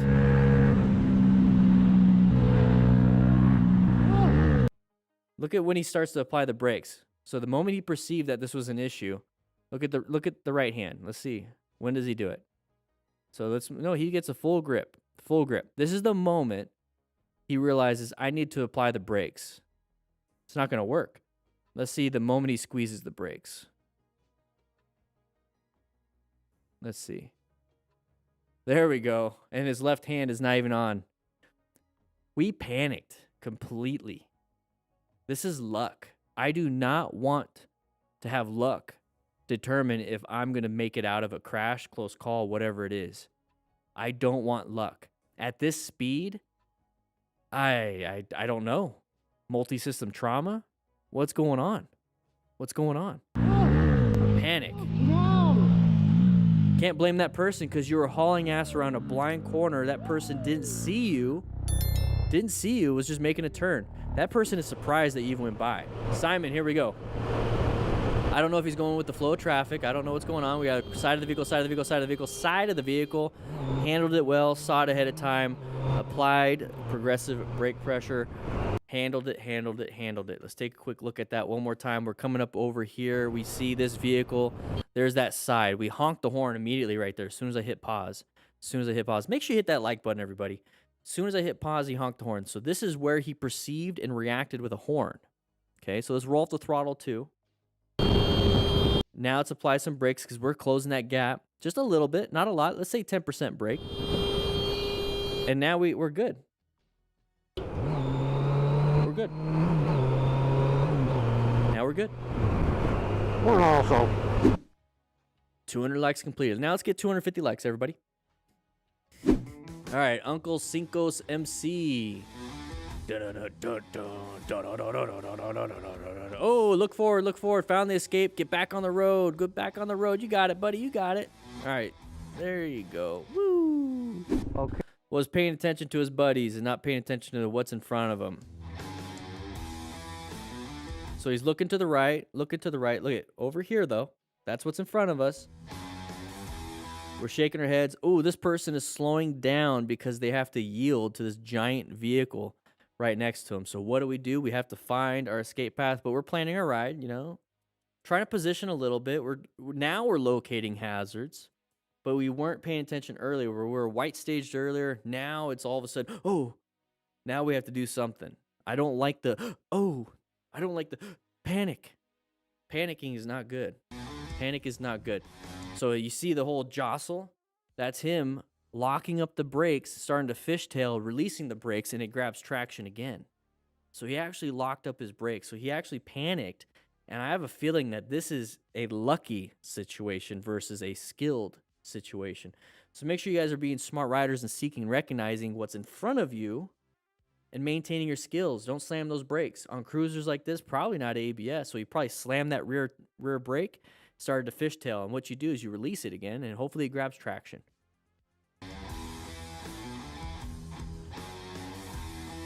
No buenos. Got himself out of there. His buddy's going to make fun of him all day now. Was a nice, easy drop off. London delivers. Here we go. Corrected it. Hopefully this guy doesn't back out in front. Oh. Whoa, whoa! That's why you position for safety. I can't believe that just happened. I can't believe it either. I can't believe that just happened. I'm not surprised, but I can't believe it. Well, not surprised, but it happened. Sorry, mate. So now it pretty much smashed his front tire and rim. Maybe his suspension. That has literally just happened. Oh, my he's bike's riding. A little bit smashed up at the front at the moment. And Yep. how the hell do I get out of this place? Yep. So here's the thing. You can't see it. Well, kinda. We're coming up to here. You can't see it. We don't have very much over here. We don't have very much over here. I was worried about this guy backing up because we stopped. Because they can't see very well. Do not get right behind one of these vehicles that can't see you. You're in their blind spot. Get off to the side whenever you're parked. So part of planning your ride, whenever I'm at an intersection, I'm off to the side in more of a lane filtering position versus right behind somebody because they can easily back up into me. And the reason why I don't do that is because I accidentally did that when I first started riding. I was at a Bank of America. I was depositing a check or doing something. I pulled up and I was waiting for somebody to take off and make a right-hand turn. Left-hand turn, but they're, probably not, they're not gonna be able to get out because there's a lot of traffic. So they started backing up and they hit my front tire of my Harley, and I was honking my horn and I was panicking trying to pedal backwards, like the Flintstones, and it just didn't work. And so from then on, I'm like, I am not parking behind somebody. And I already knew that from being a firefighter. You're not supposed to get behind a vehicle out of a traffic accident. But now I know. So that's why I tell you guys not to do that. And this is exactly what happens. Couldn't see you. Sorry, man. That sucks. It just happened. That sucks. My bike's a little bit smashed up at the front at the moment. And how the hell do I get out of this place? I don't know, man. All right, here we go. Right-hand turn. No name motovlog. Whoa, side of the elderly. Okay, here we go. So we're turning right. We can't see much. Okay, we see them already, though. Now, there's a lot of visual stuff. Plus, this is, after the fact. We have to be able to find that uncommon thing in a common situation. The side of the pedestrian, the side of the dog, the side of the vehicle, the side of whatever. We have to find that uncommon thing in a common situation. Pedestrians and people are not supposed to be in the roadway. Not unless it's an intersection. If they cross, do they have the right of way? Yes, they do. But, people get hit all the time. So this person saw it. We didn't see it. We accelerate through. And it's because when we get up to here, this vehicle blocks our line of sight. And that's one of the big scary things. So you're constantly scanning for things. So let this be a lesson to us to scan for things. So right now we can't see anything. Line of sight. Now it's blocked. And here we go. If you hit these people, that would have been a broken hip. Broken hip, broken legs, easy. Okay, we're going pretty fast here. Frotzen. Are we going to be able to make this turn? Make the turn. Please. Don't low side on the paint. Don't low side on... Hey, we made it. Very good. Oh, a little bit of a speed wobbles. Maybe we hit a bump. Maybe our tires. Maybe we had some issues with that front end suspension, but we're going to go ahead and pick up the speed again afterwards anyways. So the suspension, okay, it did this a little bit, okay? Now, it could be because we had bad inputs. It could be because the tires messed up. It could be because one of the shocks have oil. The other one doesn't. It's leaking. Maybe they're broken or there's something going on. Maybe it's a maintenance issue. Maybe the tire, like I said, is damaged, so it's a maintenance issue. Maybe there's something in the roadway that was a little bit uneven and it caused the suspension to start doing that, because now we have a lot of speed involved with the suspension. There's so many different factors, and really at the end of the day, you typically only see this happen right here. You typically only see the speed wobbles, the death wobbles, whatever you want to call it, when we're hauling ass. You typically only see it when we're hauling ass. So if you don't want to have this, maintain your motorcycle, maintain the tires, maintain the suspension. Don't do crazy inputs in your arms, nice and smooth, and don't go fast. That's pretty much it.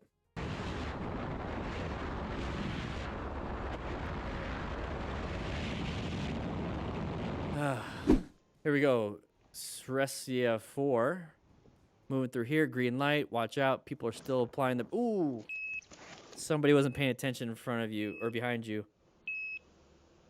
This is why we wear gear. So you need a level 2 back protector. My feet got stuck in. Look, I'm driving with a shoe off, bro. My feet got stuck. I know, dude. I know, man. But look. What you want? Some insurance or something?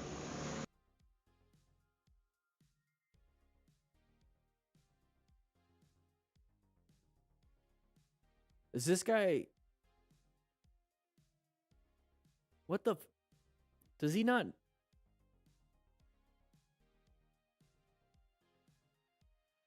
My foot got stuck. You see me driving without a shoe. What, you want insurance or something?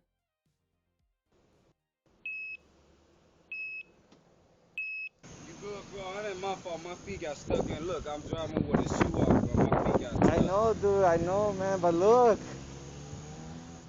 What you want? Some insurance or something?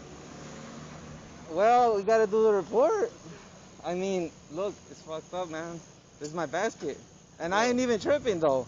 That shit barely fucked up. I know, bro. but look, I'm not even mad right now, but... It's just a little ass hit tap. That's all it was. All right, so... But that's what I'm saying. You want yeah. to take a picture of my insurance, you can take a picture. Take a picture. He got his license. Police first. Oh. I'm being cool with... Don't call the police. You don't even have to call no police. I got insurance, I got a driver's license. Take the picture and whatever. We gotta you file need the to do. report, man. Damn. You don't really have to file the report if you don't want to. Your license. Hey. Your license. Yo. Now you can call. Yes, I would like to report. Somebody hit me, and they didn't stay for the police to show up. Okay. Where are you located? Yeah, that was definitely a hit and run. So at that point, what I was saying is you don't need to have the police involved if you can handle it this way. If you can get the insurance, you get your phone numbers, you exchange information, then you let the insurance company handle it. But here's the thing. Just get the police involved. They're going to do an accident report. They're going to find out whose fault. The insurance is going to, especially in this situation, the insurance is going to take that police report and basically say that person's at fault, and it's going to help you out in this situation. So that's why the guy left. He didn't want that to happen. He didn't want it to happen at all. Honestly, I those types of people just it blows my mind. It blows my mind that the accountability. I just can't stand people not taking accountability. I just can't stand it. I can't stand it. It's embarrassing when you take accountability. It's a hit to the ego. It's everything. But this guy right here is an absolute ding dong of a human and deserves whatever he gets in life. Absolutely whatever. Just take accountability. What, you can't drive because your foot got stuck? What the? Your license. Hey. Yes, I would like to report.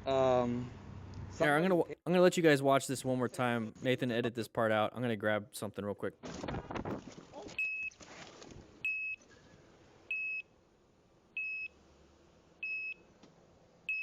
You good, bro? It ain't my fault. My feet got stuck in. Look, I'm driving with a shoe off, bro. My feet got stuck. I know, dude. I know, man. But look.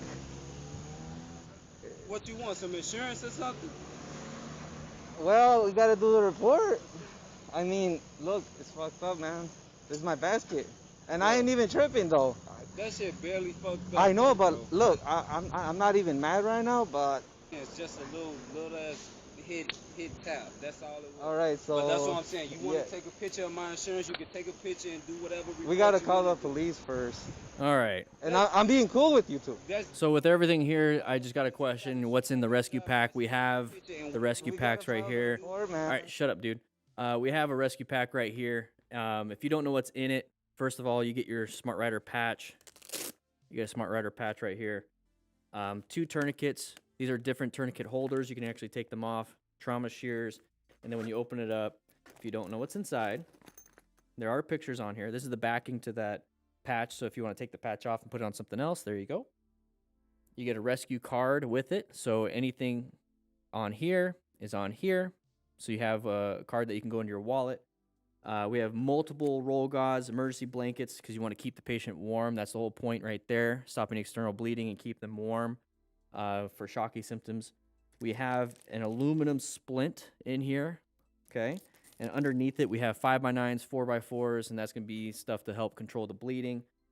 Behind here, triangular bandages, so you can do a sling and swath, so you keep somebody's shoulder intact. You get a Sharpie right here, so you can write the time when you apply this. You also get a rescue booklet with every single one of these purchases, or you can get a rescue booklet by itself. Now, this is just that main rescue pack. Now, we have this, and they're on sale. That's $115, where it's on sale right now. This is on sale for $75 right here. So you also get a trauma shear. You also get that Smart Rider patch. Opens up like this. There's no tourniquets in this one because I wanted to make a cheaper model that you can use just, you know, bleeding control. You don't have a tourniquet, but you can apply pressure. You can wrap it. You can pack the wound if you need to. But 5x9s, 4x4s, roll gauze. You also get the rescue card. You get another emergency blanket. You also get the triangular bandage, and you get this cool Molly. Okay, so it's Molly systemed. So if you know what that is, there it is. And it's that rip away one. So for those of you that wanted a rescue pack, you have 2 options, one with tourniquets, one without. They're on sale right now. Huge discounts, huge discounts, huge discounts. I decided I just want to start selling them, get them out of here, get them to as many people as possible. I know inflation's going crazy right now. Money's not worth as much as it used to be, so let's go ahead and make them cheaper, which is kind of contrary to what I should be doing. But I want you guys to get what you need and not have to worry about having to deal with loss of income. So that's why I'm doing that. Go ahead and grab it. What about your license? Sven sessions for people not medically trained would be great to do a guide on how everything in the kit is properly used. We do have that on Motorcycle Training Concepts YouTube channel. We have a video series on everything in the kit. It is a tutorial series by Prep Medic. Check it out, Motorcycle Training Concepts YouTube, and it's by Prep Medic. He is a medic, flight medic, did a whole video series on the rescue kit, so you know how to use every single piece of it. Your license. Yo! Yes, I would like to report. Yeah, U.S. only. Somebody Sorry. hit me, and they didn't stay for the police to show up. Or he has warrants, yeah. Where are you located? All right, Canada, right, here we go. Watch out, big long line. Who's gonna merge? Nobody's gonna merge. Don't know. There it is.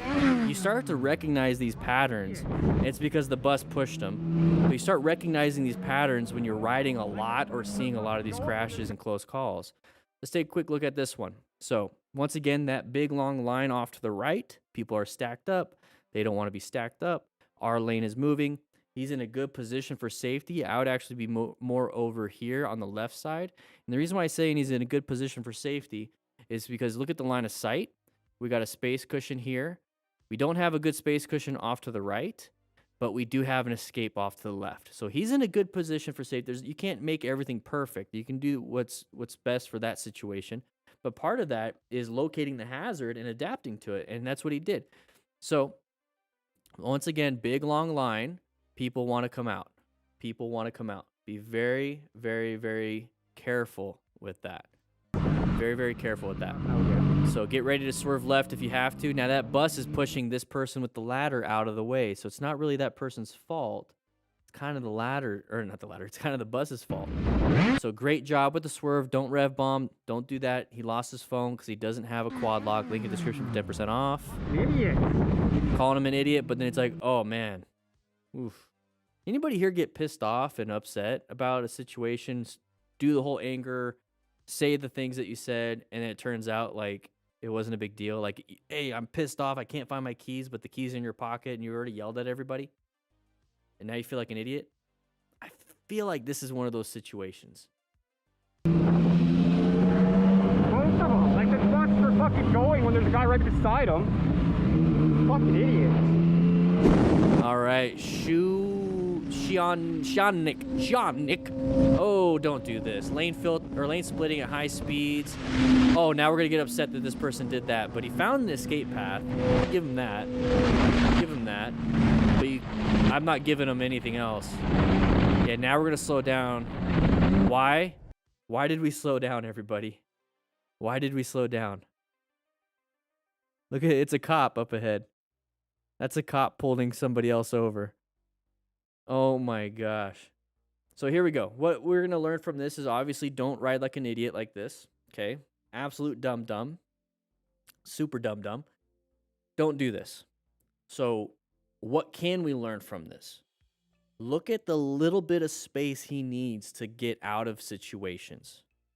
Let's pretend it's in reverse. Let's pretend all these vehicles are stopping on us and we're going the speed limit. Let's pretend that. Every one of these vehicles are stopping and we are just going the speed limit. So if these vehicles stopped up ahead, let's say we're going the speed limit. Oh crap, these vehicles just stopped. What do I do? I'm going to smash into the back of the vehicle. Oh, I'm going to crash. We have to find that escape path. How do we get out of here? He found the escape path. There's the escape path. That's all we needed to do. Okay, look at that little bit of room. We found the escape path. We're good to go. Yeah, this is miles per hour. Okay, cool.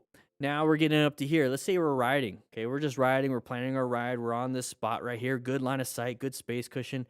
Now let's say this red car just slammed the brakes. Uh-oh, what do? We got to switch lanes. We just adapted. Hey, we're doing great. And we're all going the speed limit now. We're still going the speed limit. Everyone's just slamming the brakes. And we got this vehicle up ahead. Okay, we got this big semi. Now, what do we do if they're going to switch lanes on us? Oh, crap, I can't stop in time. I got to switch. I got to get out of here. I got to find another escape path. Now, this is my escape path. Hitting the rumble strip's a little bit scary. Oh, no, what do? I still keep going. We found that escape path. Now, why did this truck switch over? Well, typically they switch over because there's somebody pulled over on the right side.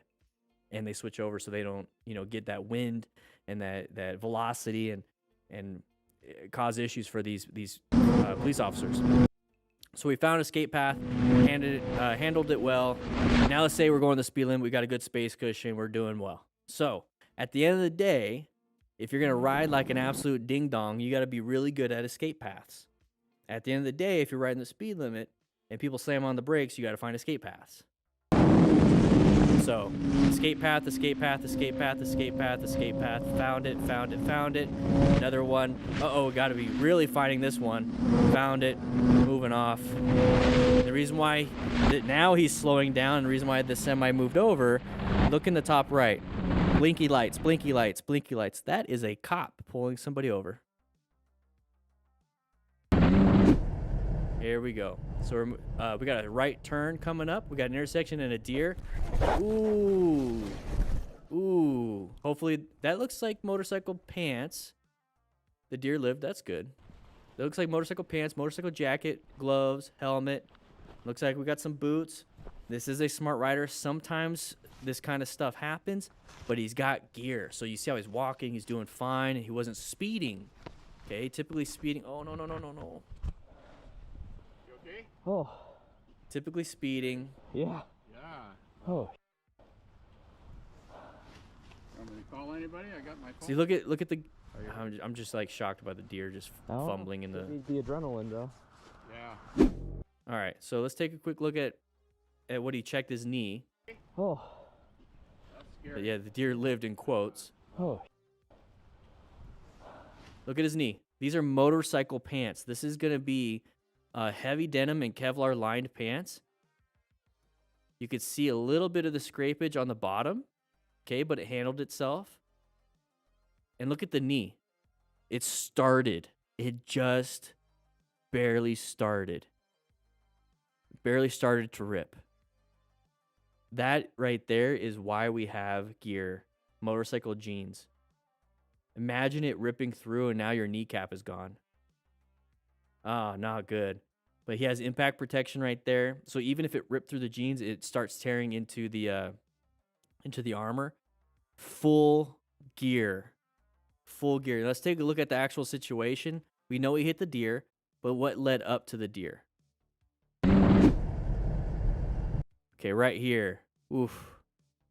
We got a right turn coming up. He's going the speed limit. He's handling it pretty well.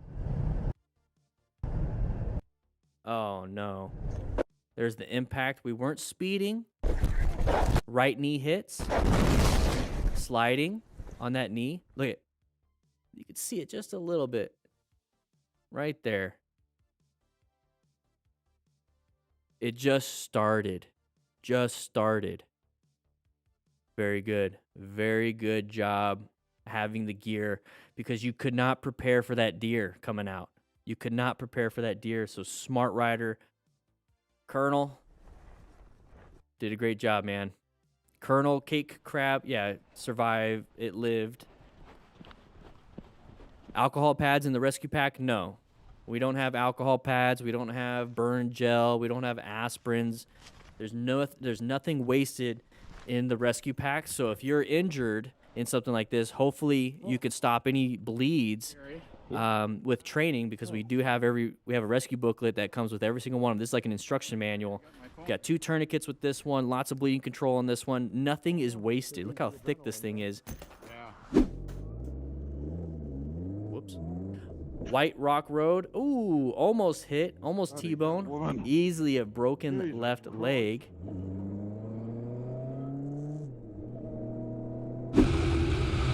Okay, Wolvesa. Here we go. Uh-oh. Find escape. Good job with the escape. Get back in there because you don't want to hit any. Ooh, see how the escape almost disappeared? The shoulder disappeared? Did fine. Check out the full uncensored video. I think we are about to do a rescue review. Let's take a quick look. What are we at here? Let's see what it is. Let's see what it is first. Ooh, got some... Ooh, road rash. Got some road rash. You guys want to see level 1, level 2, maybe even level 3 road rash? Let's take a quick look. Thank you, Bikerz, for having it linked in the description. What are we at? We are at 610, 612. Here we go.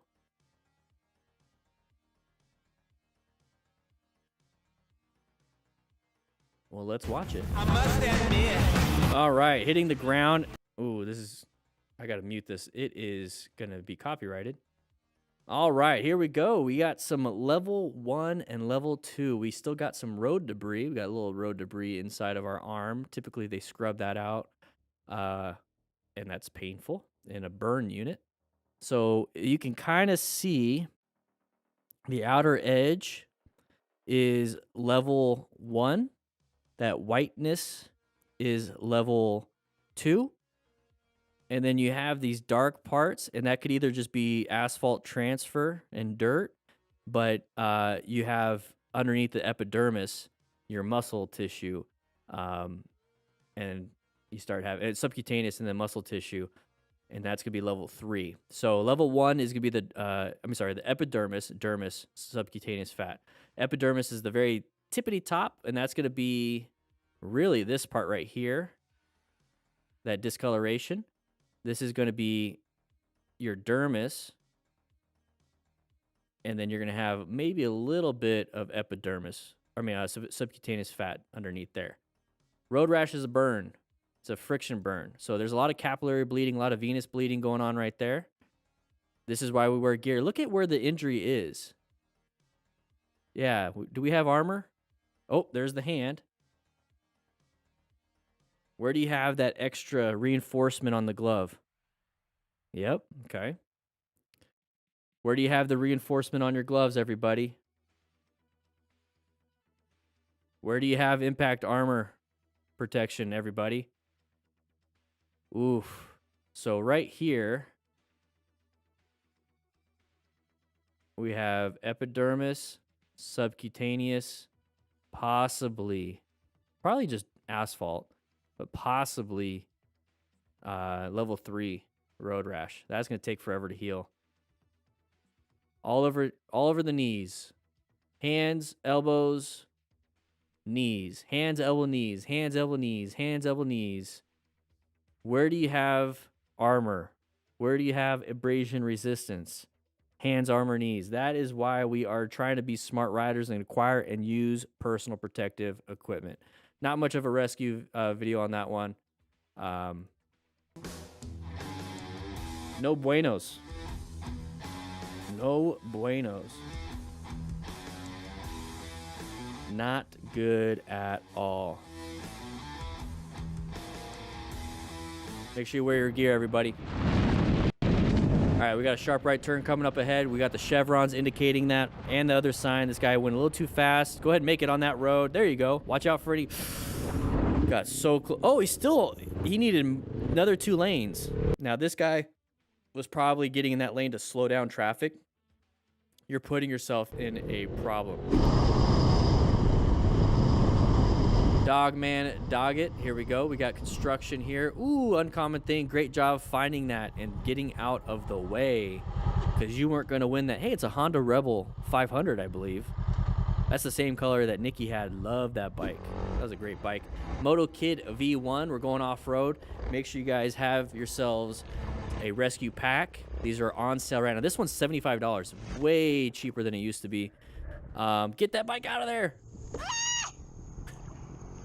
If you get injured out in the middle of nowhere, who's going to rescue you? Now, I see some road traffic there. Who's going to rescue you in the middle of nowhere, right? Make sure you subscribe to me and Bikerz, by the way, everybody. Oh my god! All right, here we go. Gren's Tiger. Ooh, Madman. Here we go. Passing in a bad spot. We got a blind turn coming up ahead. He's going to put his foot down to indicate he's doing something. Absolutely idiotic. He had to swerve, almost hitting the other motorcyclist. Okay, it's not always dumb drivers. It's dumb humans. It's dumb humans. All right, here we go. Midland biker coming in through here. We're going to turn side of the vehicle. Great job with the progressive braking. Handled it pretty well. Midland biker, you're doing great. Smart rider, smart rider. Bonus clips. Let's go ahead and take a look at this. Brisket on the road. I want some brisket. Is the bike just standing up without a side stand? Co je ti, bratčáku? Oh, lol. Is that a birdie? Hele, já ti sice moc nepomůžu. Birds are so delicate. Pojď sem. Ale já tě aspoň odnesu tady Oh, he's got his side stand down. I was like, is this just standing up? All right. All right. All right, here we go. Moving on. Lots of traffic. Watch out. We got road debris. Slow it down. Slow it down. Go ahead and take it out of the road so another motorcyclist or another vehicle doesn't get hit. Very good. Very good. Okay, just don't get hit. Remember, when it comes to, let's just say this was somebody like a buddy. We have to ensure our own safety. Look for hazards. Vehicles in the road are hazards. Vehicle in the roads are hazards. But very good handling that situation. Thankfully, that vehicle stopped. Get back on the road. Watch, he gets a ticket. That would suck. All right, here, MT Rider. Wonder what kind of bike he has. Oh, we got something going off the back of that vehicle. That could be a hazard. Watch out. Your strap's hanging out the back, bro. It's dangling on the back. Dangling on the back. So I'll let you know, homie. Does he have a GoPro sticker on his speed?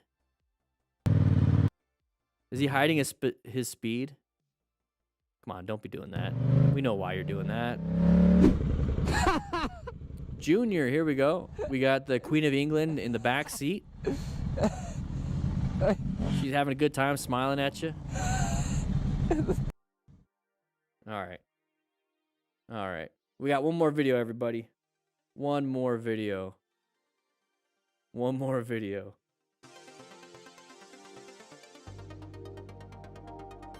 Ooh, this one might be a good one. Might be a good one.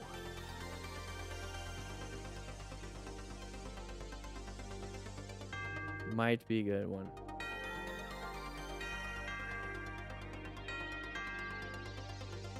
Ding. Yeah, I'm a patron, Martin. Well, I'm actually a pretty big patron. I don't want to tell you how much I do every month, but it's definitely not what he put on his thing. Whew. Grab yourself a slice of pizza. Once again, if you want to grab yourself a rescue pack or anything, really, all the rescue packs, the slim rescue packs, all that stuff, huge discounts. Huge discounts. $75, you get the booklet and that.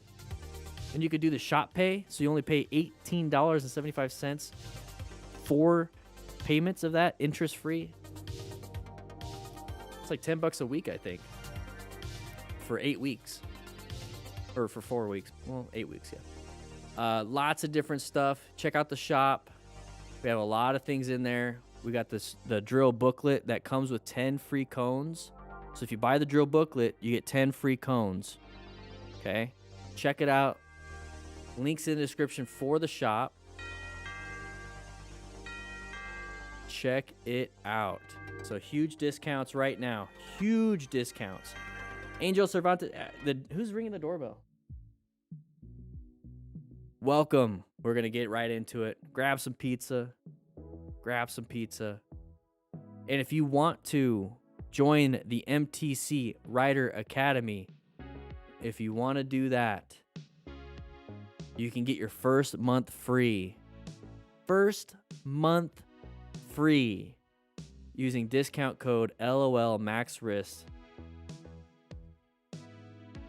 First month free. It's not international, it's US only for the rescue packs, but the MTC Rider Academy is open to everybody.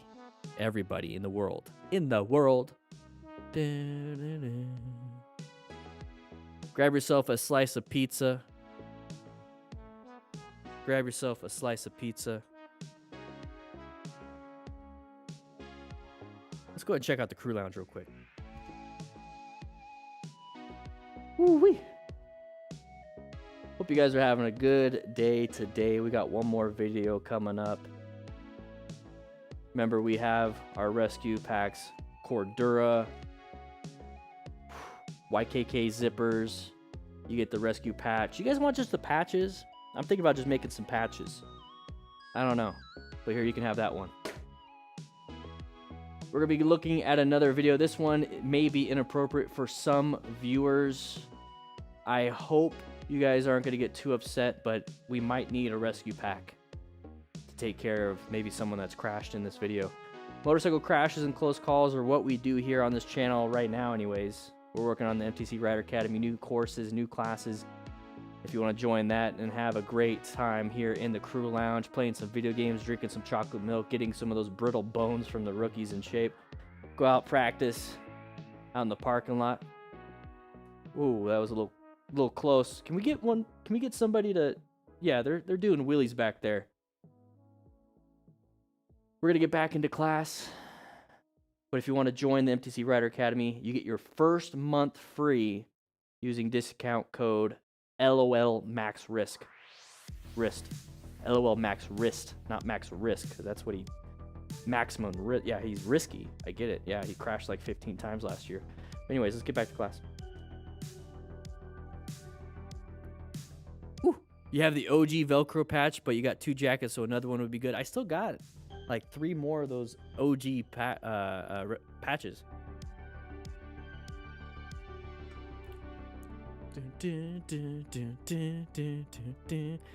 United States only for the rescue packs and the physical goods.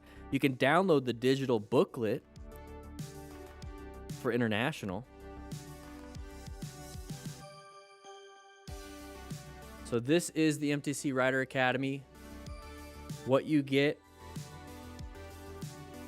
Your membership includes the Smart Rider Basic Training, Lots of reviews so far piling in. If you are a member and you've taken this course, let's write a review, baby. Write a review. These are what some people have said right here. I'm going to pause the screen if you want. Pause the screen so you can see it. Let's take a quick look at what's in it. What comes in the Smart Rider Basic Training course. Class 2201. Remember, it's only $4.99, but free for your first month. Unit 1 is about seeks, recognizes, and understands the awareness stages. Are you good to ride? We get a video lecture. We got a quiz, practical application. So let's show more. Let's show more. Lesson 5, Lesson 6, we talk about the plan method, fundamental skills, the types of motorcycles, familiarization, basic operation, common hazards, maintaining, acquire and utilize. So we talk about helmets for a long time, other equipment, basic motorcycle riding. So look at all these things. Look at all those things. And that's just one thing you get. One thing you get. One thing you get. And you get all of that for free if you sign up with discount code LOL Max Wrist at checkout. And that's international. Anybody in the world. Anybody in the world.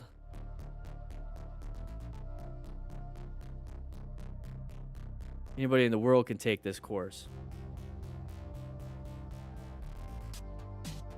You also get the Smart Rider motorcycle training drills. All the drills. Boom, boom, boom. And you actually get a phone-friendly version of the drills. So you see how I have that on my phone right there? It's the phone-friendly version of it. That's the only place you can find it. Showing my setup. What do you mean my setup? We're in class. What do you mean my setup? I don't have a setup.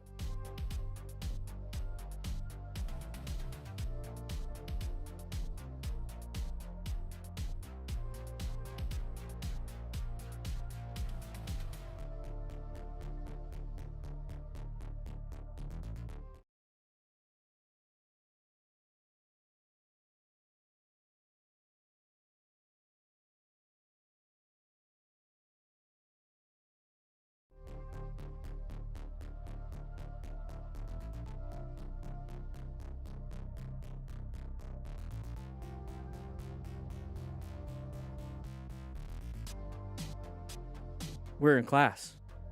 You're inside this facility right now.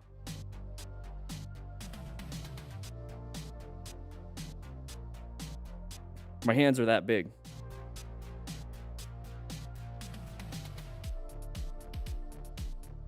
Whew. All right. All right. Join the academy. Join the academy. First month is free.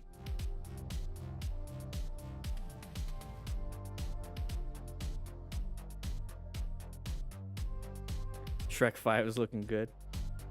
You know what? Pause the music. Pause the music. How about this? Take a screenshot. Edit me into a situation. And I want you to post it. I want you to post it on the Discord. Tag me, and the best one gets a high five. You ready? Get ready for the screenshot.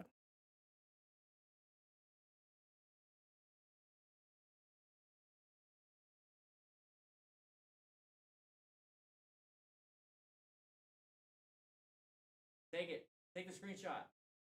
Take it.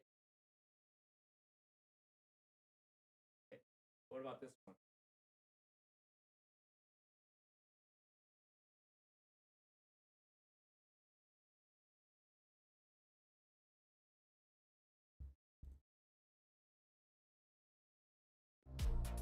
That's all you're going to get. Hey, Waldo, I don't know. Who knows? Maybe somebody will do that. Maybe somebody will do that. I don't know. I don't care. Post it in the Discord. If you create something,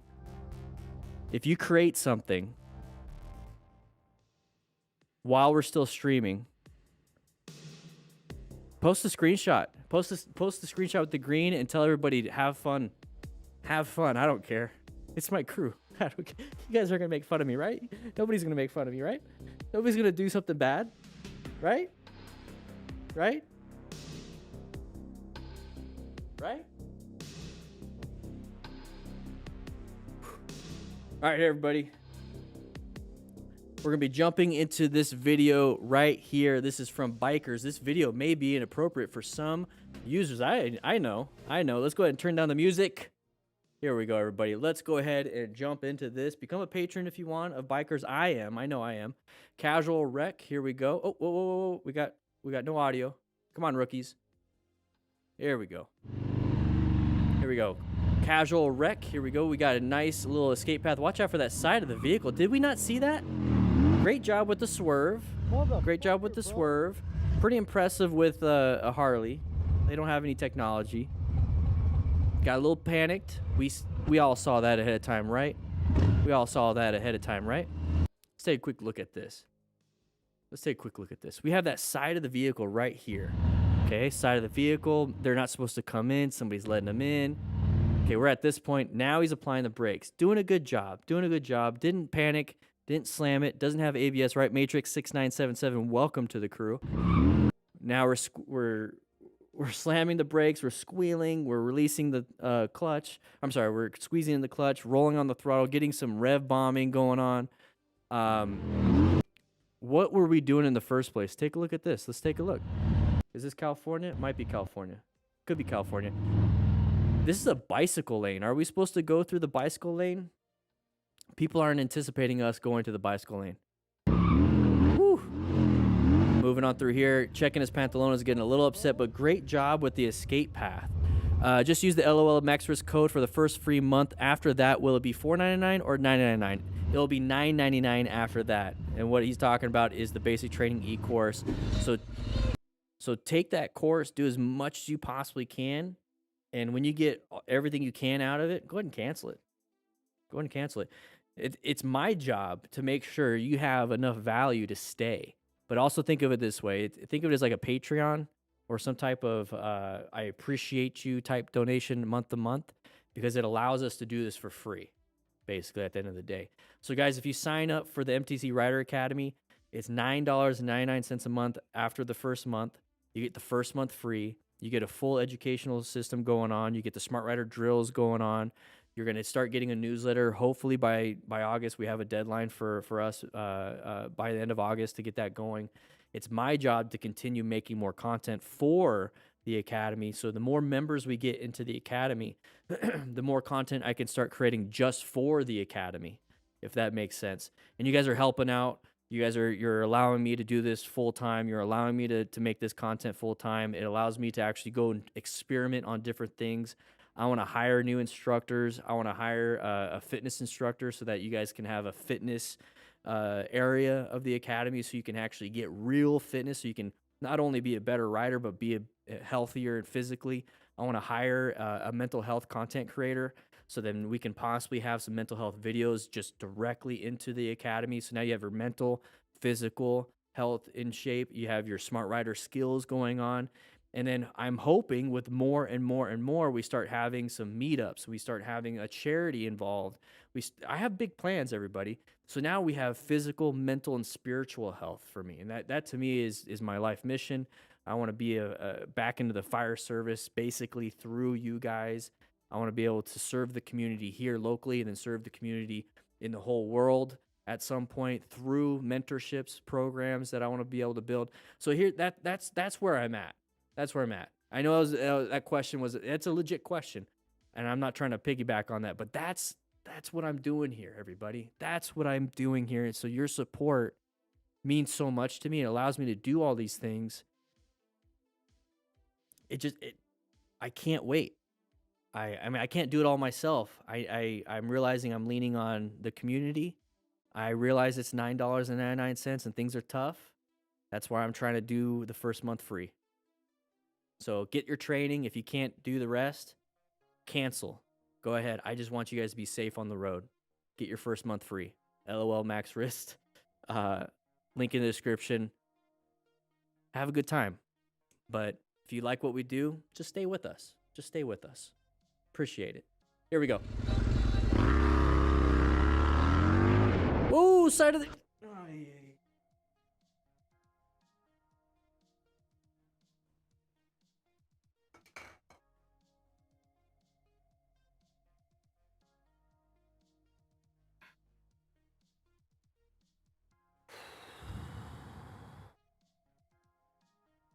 Hey, okay.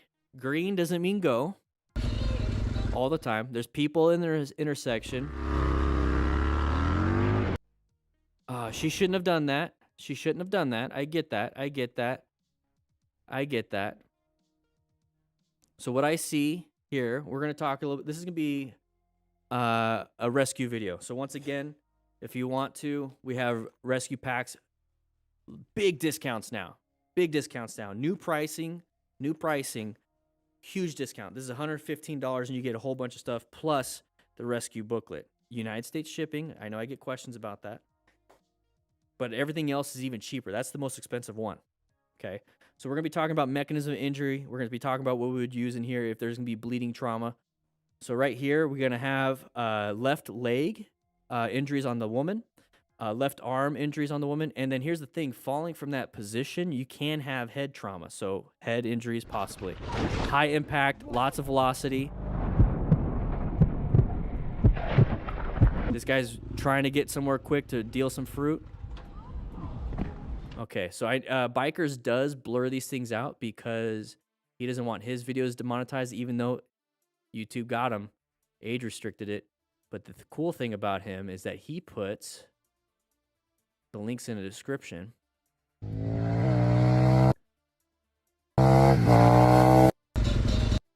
It was at this moment that... Okay, here we go. Oh, maybe he did it. So we'll just watch it on here. So you see the left leg. Okay, no shoe.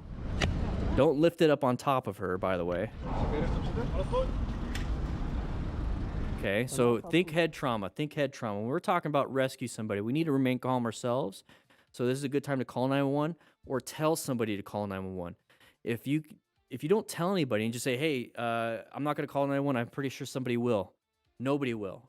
Nobody will. Everyone's thinking the exact same thing. This is where somebody needs to take leadership. Somebody needs to take control. And you, if you're going to be the one with the medical experience, you take care of the person. So you tell somebody with no medical experience, but they have phone experience, you call 911 or wherever you're at. This is Amsterdam, I believe. So what you need to do is tell them just to call emergency services, call an ambulance. Basically just say that, call an ambulance. Here we got to ensure our own safety. We're still in the roadway. We can still get hit. Okay, if we get injured ourselves, we can't help somebody. If we get injured ourselves, now there's two patients. Okay, wear PPE. We have gloves inside of our trauma kits here. But this is the rescue pack. We also have this card you see on the board inside here. I actually keep mine in my wallet. Okay, let's go ahead and pull it out. I keep mine in my wallet just in case I get on scene and I tell somebody, here, follow this while I do my medical stuff. Then they call 911 and they keep the card. I don't care. I got 100 of them. Actually, I got like 1,000 of them.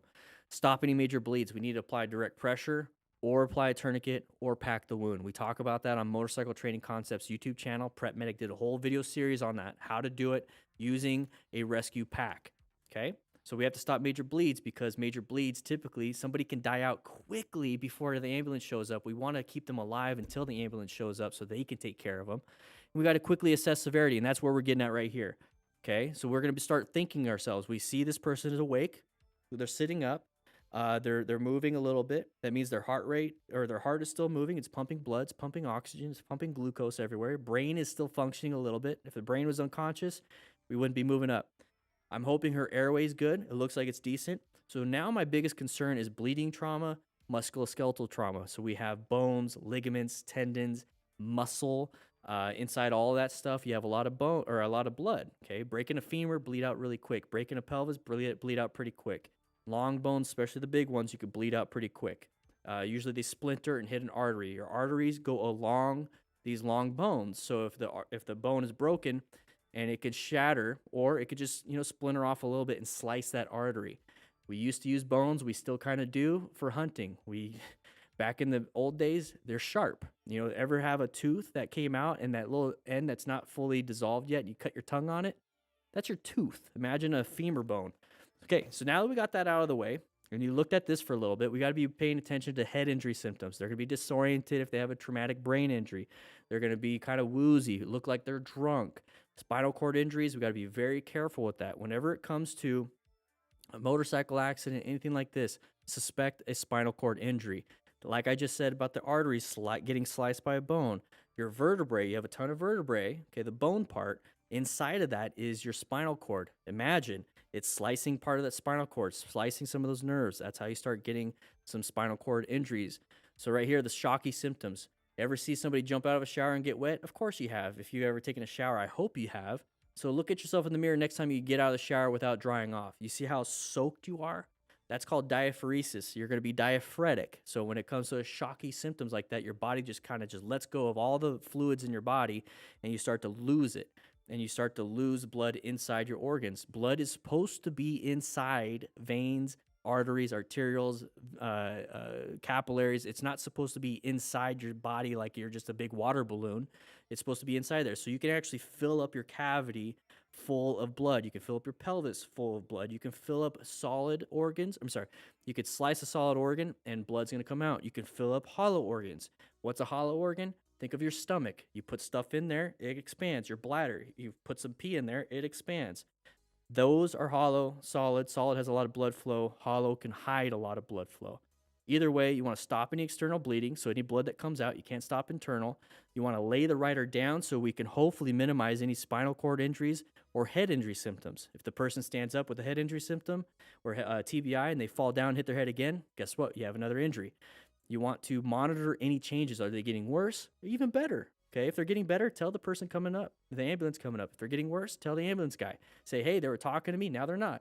Hey, they weren't talking to me, now they are. That's a different progress. You want to keep the rider warm. We have emergency blankets in here. So when you lose blood, you start to get cold. When you get super cold, you get hypothermic, you start to have issues. So you want to keep the rider warm. That is in a nutshell. In a nutshell. Let's see what happens here. So you got some blood right there on the ground. That's a little bit. That's a teeny tiny bit. That's not a lot. You see how he's checking if he's got blood on his hands? If you're concerned about blood, getting in your eyes, your mucous membranes, keep your helmet on, keep your visor down. You have those gloves. They're going to absorb some blood, but you have in the rescue packs some nitrile gloves. If you don't know what we're talking about, what we have here with every single one of these Smart Rider, the rescue packs comes with a rescue booklet. This is basically an instruction manual of everything I just said, how to pack the wound, how to stop major bleedings, right here, how to apply the tourniquet. And if you want video examples, Motorcycle Training Concepts YouTube channel. Everything's in here, how to rescue a rider. So, let's keep looking. You see how nobody's calling 911 or calling an ambulance? Take over. Take over. This is why I like having the Cardo, because I keep my helmet on, face shield on. I get on my phone, call 911, and I can talk with my Bluetooth system that's still attached to my motorcycle. Good, we got that. Attached to my motorcycle with my quad lock. Links in description for discount codes on all that. You see how his phone went flying? Where's his phone? I think that's like an SP Connect. I decided to distance myself from the accident area because I wanted to make sure that I was okay too, because remember, you were also involved in the accident. And there was already so many people around helping her that I thought it would be useless to stand there too. Exactly. So take care of yourself. See how he's getting out of the roadway? He's remaining calm. He's ensuring his own safety. He just said someone called the police. Very good. Very good. Thank you, Harry. So where's his phone? Where's his phone? I think that's SP Connect. We got a quad lock. Ooh, there's a little bit of blood. Okay, so we can kind of see. So that's probably a head injury right there.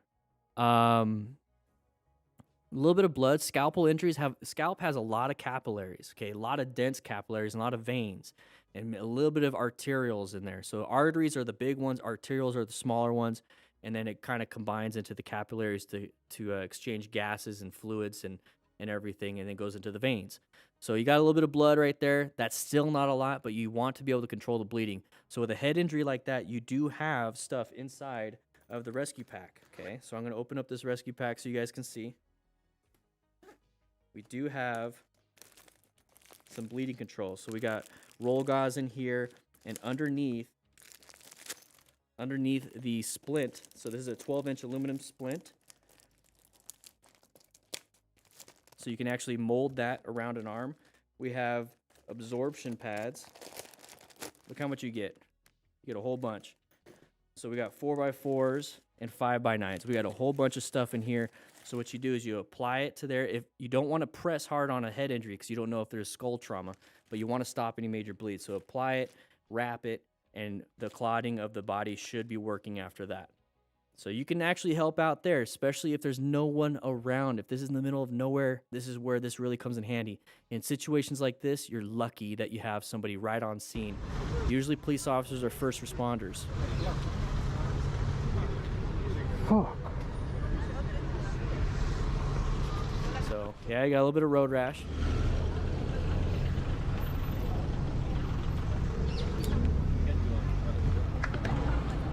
Guess what, guys? So that is damage to his bike. You accelerated quickly. You did hit a pedestrian. It is going to be your fault. Pedestrians do have the right of way. I'm more concerned about her. Okay? So terrible situation. Terrible situation. I'll let this play through while I put this back together. But remember, you also have 2 tourniquets on the sides. Gloves are in the back. See the blue? Gloves are in the back. You need gloves. Links in the description. This is massively on sale, and it's going to stay that way. I reduced the prices. It's not even a sale anymore. I reduced the prices considerably. Kan iemand politie bellen?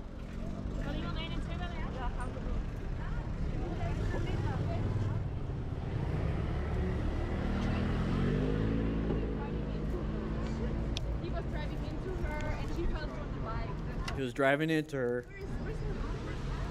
At this point, it doesn't. Just accept whatever consequence you get, man. It is what it is. All right, here we go. Kuro, CB1K, riding with a group of friends. Talk on your Cardo Pack Talk. Ride your own ride. If it's not safe for you to go, don't go. There you go. Good job. Good job. A lot of people usually gun it because they don't want to miss their buddies. But when you're talking on your Cardo Pack Talk Bold or any of the Cardo Pack Talks or any of the free comms, with this discount code, you get a discount. You can actually tell them, hey, a vehicle came out. Don't go yet, especially if you're the one in front. That way you can help your buddy out. Nano Black, here we go.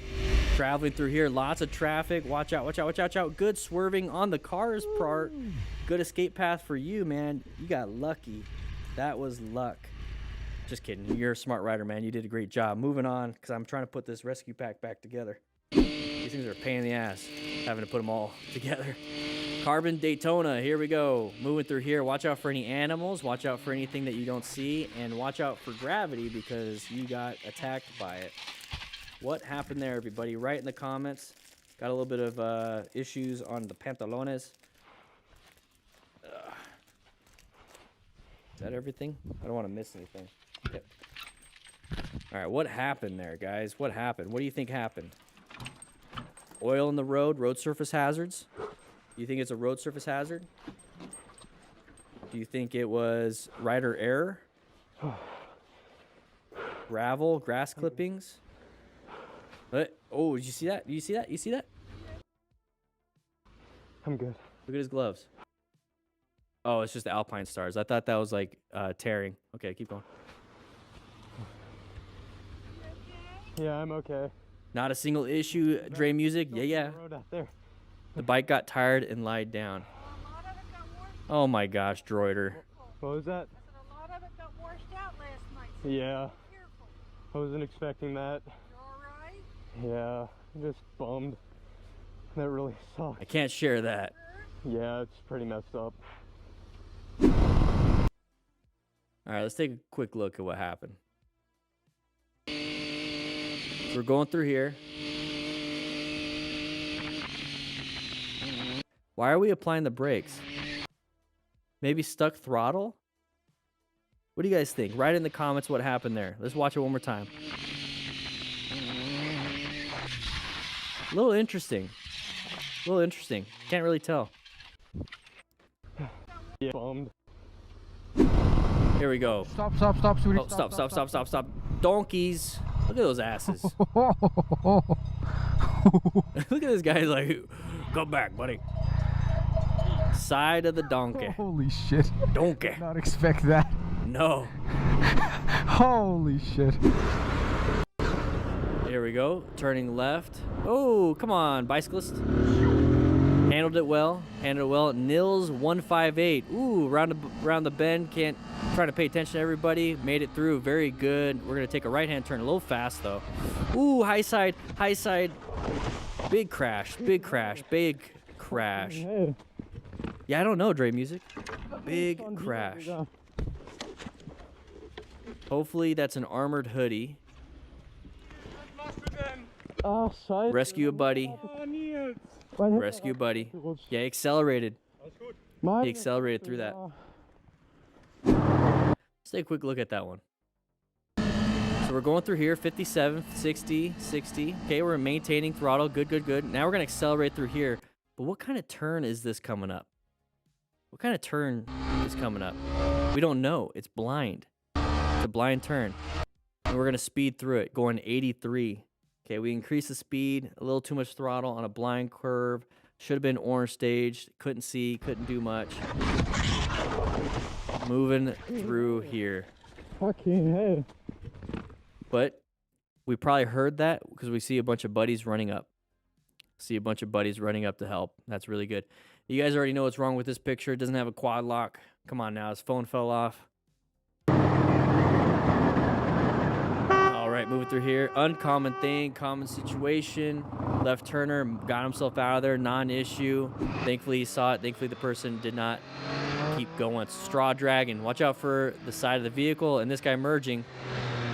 Lots of idiots on the road. Handled it well. Applied some good brake pressure.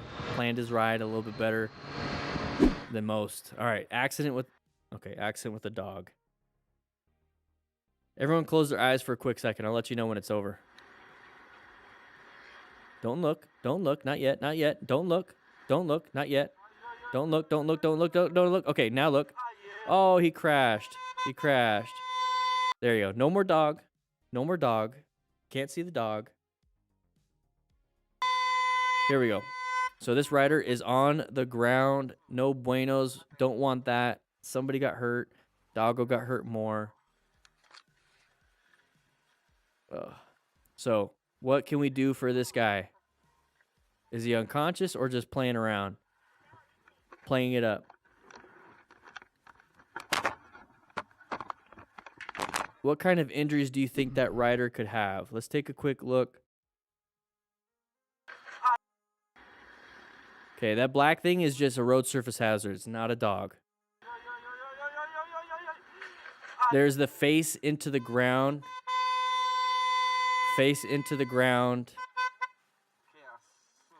Dog was crossing the road, yeah. Do you think he passed out or is he just kind of embarrassed? Concussion, potentially, yeah. Definitely. So if he didn't have a full face helmet, what do you think would happen here? You see all those people doing the 3/4 helmets? See all the people doing 3/4 helmets? Exactly, Zach. He's in that WTF even just happened moment. Yeah. All right, so we're coming up ahead. Moving through here. What is this person doing? Yeah, there's that uncommon thing in a common situation. That person was not paying attention, did not see us. Do you think it might have been something like inattentional blindness? Inattentional blindness? Yeah, so let's take a quick look. So we're coming up to here. We're riding. This person that is going to do that U-turn just wasn't paying attention, didn't see us, whatever it was paying attention to these two vehicles. Hey, they're not in my way anymore. I'm going to go ahead and do a U-turn. So in this situation, what we can do is accelerate out of here and make our own escape path. Accelerate through and get out. Because this guy's going to turn, and before he even sees us, we're going to clip right into him. Clip right into him. Whew. Christ, bro. Make sure you guys join the MTC Rider Academy. Your first month is free if you use the code LOLMAXWRIST. Take our Academy course, do the Smart Rider drills, become a Smart Rider. Here we go. Moving through here, just ride. I couldn't tell what happened because it was probably not an issue. Ooh, don't hit a tree. Do you think you target fixated on that? You guys know what target fixation is? Write in the comments if you know what target fixation. I told them to write, not, I don't want it on the board. All right, get her mat 2. Here we go. Okay, somebody just merged. Non-issue. Non-issue. Moto Gemini, here we go. Moving through here. Lots of traffic. Hit a cone. Hit a cone. Okay, the point of the Smart Rider drills and any kind of parking lot practice is you don't hit the cones. How did you hit the cone? Maybe not paying attention. Maybe not paying attention. Oh my God. Let's take a quick look at that one again. So somebody hit the cone, which caused it to come out. Somebody else hit the cone, bounced it around, made it come out. So mob rides like this are very chaotic and disorganized. I don't like doing that. So I'm definitely in orange stage whenever I'm riding with a group of people, and like the whole time. The whole time. Because everyone's just so close. I don't like group rides. Oh shit, someone fell. So somebody fell. How do we help them? We remain calm. We ensure our own safety so we don't become an accident victim either. And we stop any major bleeds if they have any. Fell. Oh my God. All right, Van Man. Here we go. Okay, somebody came out in front of us. Good job with the progressive braking. Go ahead and grab yourself a Wondershare Femora paid plan so we don't have this watermark on it. Either way, we got to learn. What the fuck was that, man? All right. Anyways, let's take a look at what happened. Shit, someone fell. Oh my God. All right, so somebody's pulling out in front of us. Terrible situation to be in. Almost hit him.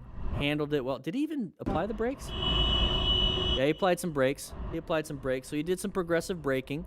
Handled it. But now we're going to put ourselves in another situation where we have issues.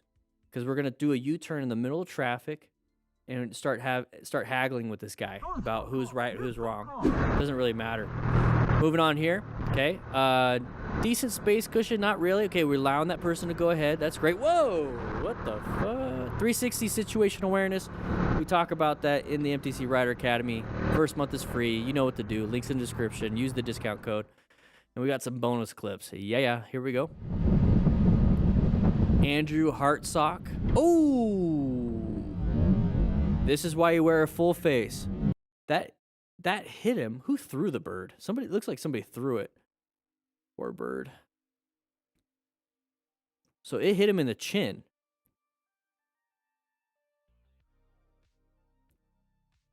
It hit him in the chin and the visor on the bottom. See, it opened up his visor last second. Imagine getting a beak at 70, 60, 80 miles per hour, the beak into your mouth, into your face. Did that really pay for itself? That helmet pay for itself right now? Oh, it was a brake pad? It was a brake pad. Even worse, that's metal. It looked like a crow to me. Fabio knows, yeah, exactly. So it was a brake pad. So you got metal slinging into your face. Whoa. This is why you wear a full face. And he handled it. He didn't panic and smash the brakes afterwards. Great job. No, but he's following us. Should we just pull off? Let's pull off and act like we have to fix something. Why are they following us? Yeah, what's up? Hey, yesterday we were taking calls of you guys doing wheelies down and up the street, okay? Where at? Over here at by Sonic. It's obviously you guys because you guys are distracted to a T. No, We are what? Sorry. It's obviously you guys because you guys are distracted to a T. We don't get a lot of people riding on dirt bikes around. Okay. So reckless riding, You guys, wheelies, reckless riding. you guys are doing this. You guys need to stop. Okay. Yeah. Yes, sir. Let me tell you what's gonna happen. If we do get these calls and we contact you guys are gonna get your license taken away. Okay. Because you guys are gonna be charged with driving recklessly, which is a 12-point ticket with set alone. Yeah, I totally understand that. I think it must be somebody else because the only place we do wheelies are on our actual dirt bikes. Just don't say anything. Up in the BLM and stuff. I gotta turn off my light real quick. We don't do them on the city streets and stuff like that, but. I'm you guys know if it is you guys stop. Okay. We don't Yeah. make it a bigger issue than it already is. Yeah, for sure. Okay. For sure. You guys have any questions? No, I think we're good. Give you guys my card so you know who I am. Oh yeah, definitely. Okay, he handled it. Thank you. Sweet. Handled it. You see how this guy like fills out his shirt with those massive guns? Come on, man. Oh yeah, definitely. Come on. Sweet. Unless he's wearing like an extra small. I don't know. Yeah. You as well. Who calls about that? Man, that's pretty dumb. First of all, This is somebody just not taking accountability. Like I don't even want to hear it. I don't even want to hear it. something. All right, moving on. Douglas Marshall. Ooh, we got a little deer. Hey, when there's one, there's 18. Good job. Handled it. Good job, man. Good job. Is this a Can-Am? Is this a three-wheeler? I was gonna say, he's got really good slow speed. All right. Oh, we could still rescue people. This is, oh, like when I see this and nobody's on scene, protect myself first. I'm gonna pull off way over there. So they're still in the vehicle. That's something else. That's not blood on the ground. Hey, you starting to hear this? That's perfectly fine. No. The ambulance is on the way. Firefighters are on the way. Okay. Or at least the cops. Then the cops are here. Good. You know, part of helping somebody isn't just, hey, let me fix your body. Let me change. Like, let's get the blood. You know, let's stop it. Some of it is the mentality. You want to be able to calm somebody down, because if they are bleeding out, guess what? When they're amped up, what's going up? Their heart rate. So they're pumping blood out of their body or internally quicker. If you can calm somebody down, you're helping. You actually are helping. Yeah, it's blinker fluid, FJ, on the ground. It's blinker fluid. So you see why the cop did this? Write in the comments why you think the cop parked here. Write in the comments why you think the cop parked here. Let's see where they came from. Just hang tight, then the cops are here. So the cop is coming around.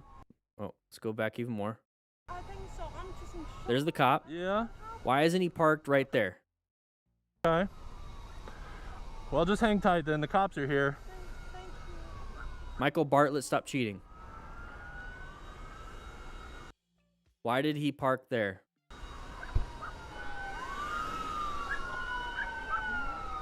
Good job. Ensure your own safety. Get out of the road. Were you all in that car? No, I wasn't. They were. Oh, okay. Are you guys okay? My chest hurts really bad and I'm pregnant. Chest hurts really bad and she's pregnant. So you're gonna have, if the airbag is going to explode, that's what it is. It's gonna explode. And so if you have your hands on the steering wheel, you're gonna probably get some burn marks. Anybody been in a car accident? You get some burn marks on your wrist because you're holding the steering wheel, however it is, or how you're doing it, you're gonna get burn marks there. That impact is really painful, but it's gonna prevent your sternum running into the steering wheel and actually caving in. So it's actually better than nothing. You can have broken bones, you can have a broken nose. If you have glasses, it could cut you. Steering wheel, or not steering wheel, but the seat belt going across. I've had people have immediate bruising going all the way down where the seatbelt was. And you just look up seatbelt bruises and you're going to see that there's people with like a legit, it looks like a seatbelt on them after the car accident. Pregnancy is a terrible thing to have, especially when you have, not terrible thing to have, in a car accident, it's a terrible situation. Because you have that seatbelt, you can have some issues there. So she's already panicked. The body is going to be sloshing around, so that internal organs, you can have some shearing forces. So if this is like the vein, you know, it's going all the way through, and all of a sudden it stops, but your upper body moves and your lower body doesn't, it could rip that. So it's very important for a pregnant lady to get checked.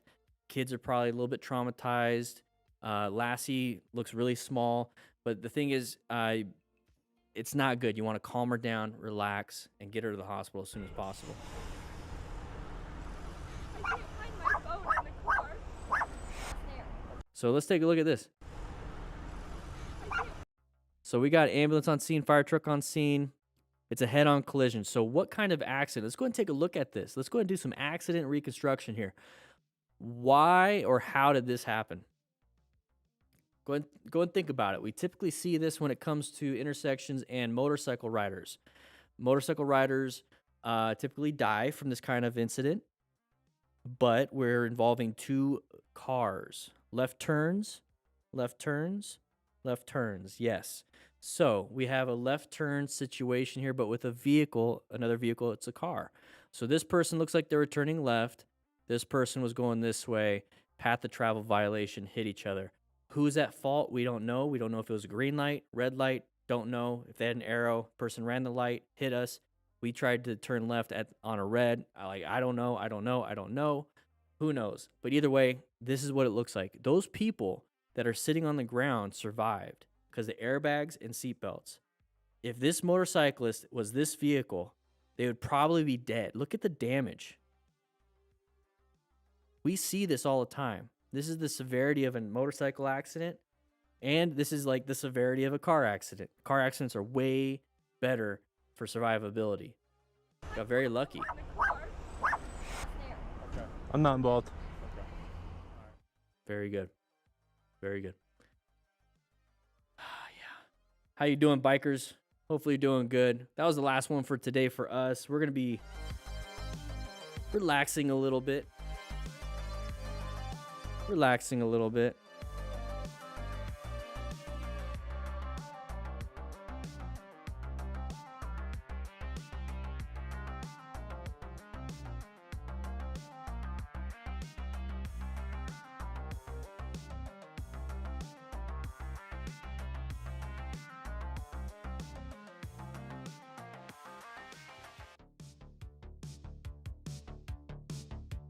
Very good. Hope you guys like the AARs today. Like I said, we're hyper focusing on the MTC Rider Academy. We're going to be working super duper hard.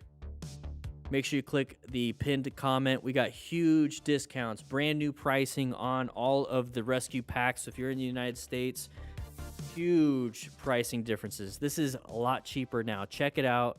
A lot cheaper. And this is actually even more cheaper. It was priced at $185. It's $115 now. And you get, here's the thing, you're going to get a safety vest when you buy this one. This is $75. Guys, come on. If you want to be able to rescue someone, and you get a rescue booklet with it. Way cheaper. More gooder.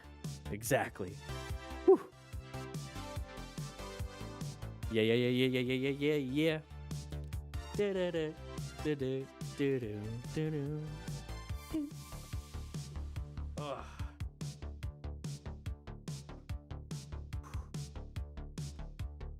Calm down.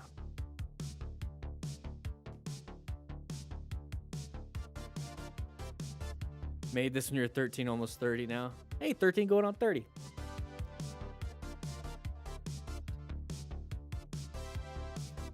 Woo-wee.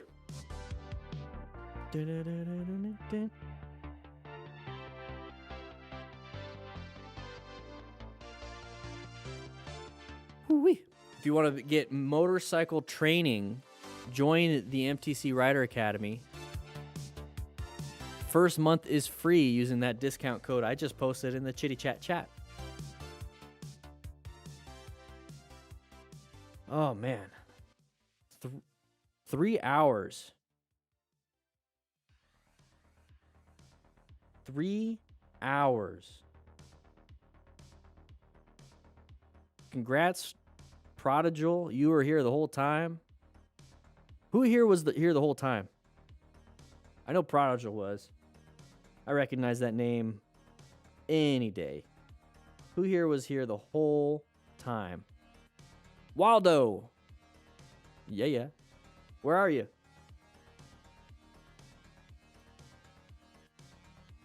You might have been. Bikerz is in the chat. Bikerz is good, man. Bikerz is super supportive of what we do here. Super supportive of what we do here. He wants people to be safe. He goes out there and finds these crashes. He's like, use it up, buddy. And I'm like, yeah, I will.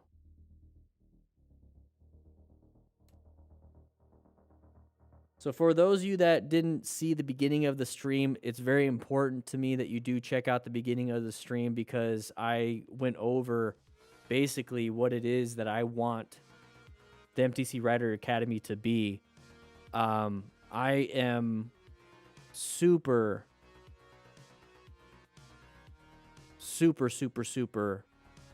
excited. I want to show you guys what the syllabus looks like. This is the rough draft of my syllabus. Rough draft of the syllabus of what we're going to be working on. I got a whole bunch of stuff up here, but this is the rough draft right here. This is page 4. We're working on a full-on rider academy, like a fire academy, but for motorcycle riders. So you're going to have to work out. In the fire academy, Monday through Friday, 2 hours in the morning, first thing in the morning, 6 in the morning. You had to be in lineup at 6 in the morning, working your ass off, and then you start from 8 to 5. And you had to run everywhere. You couldn't walk to the bathroom. You couldn't walk to chow. You had to run everywhere with big boots, pants, everything. Class A's, everything. Anyways, we're not going to make you do that because it's online. But I'm going to expect you guys to work out 4 days a week. Monday, Tuesday, Thursday, Friday. That's sort of the goal right now. Body weights and sandbags. So if you can only do body weight, do the only body weight. If you can do body weight and sandbag, do body weight and sandbag. If you want to just do sandbag, do sandbag. Either way, I'm doing all of it, and I'm going to do it with you. I'm going to record every single workout for 14 weeks. This is set up for a 14-week academy, and then you'll do the workout with me. I'll tell you what the workout is. I'll show you what the workout is, and then we're going to do it together. And then we're going to be in class. We're going to learn about how to be a smart rider. We have 8 weeks of motorcycle training specifically. Familiarization, operations, situational awareness, gear selection, motorcycle accessories, because, you know, we do talk about that. We got phone mounts, upgrades, motorcycle protection, what you should get, what you shouldn't get. The 3 weeks, pure smart rider drills, easy, moderate, and hard. We're going to be out there practicing. Who knows? It's like I said, it's going to be adjusted a little bit. 2 weeks of rescue training, 2 weeks of mentor training, and 1 week of final training, final testing. But we're gonna do the physical fitness benchmark.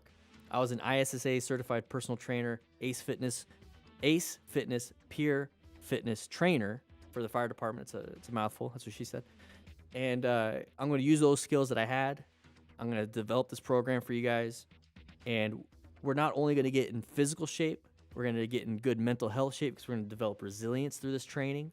And we're going to have a great time on a motorcycle and bond with it, understand how to plan our ride, understand the smart rider principles, get on the bike, practice in a parking lot, practice in a neighborhood, practice in the streets. And if you don't have your license yet or your endorsement, go after this class. I am 99.9999% confident that you'll pass your motorcycle test if you can pass this test. I can't wait. If you want to support us, if you want to support this development of training, just sign up right now. Sign up right now. We have a 14 lesson academy with the smart rider drills on there, so you can get ahead of the schedule, and you're going to support the next generation of trainers and peer mentors and students. But you get your first month free right now if you type in code LOLMaxRist at checkout. But right now we're developing this. We got a newsletter coming up. I'm going to do a weekly.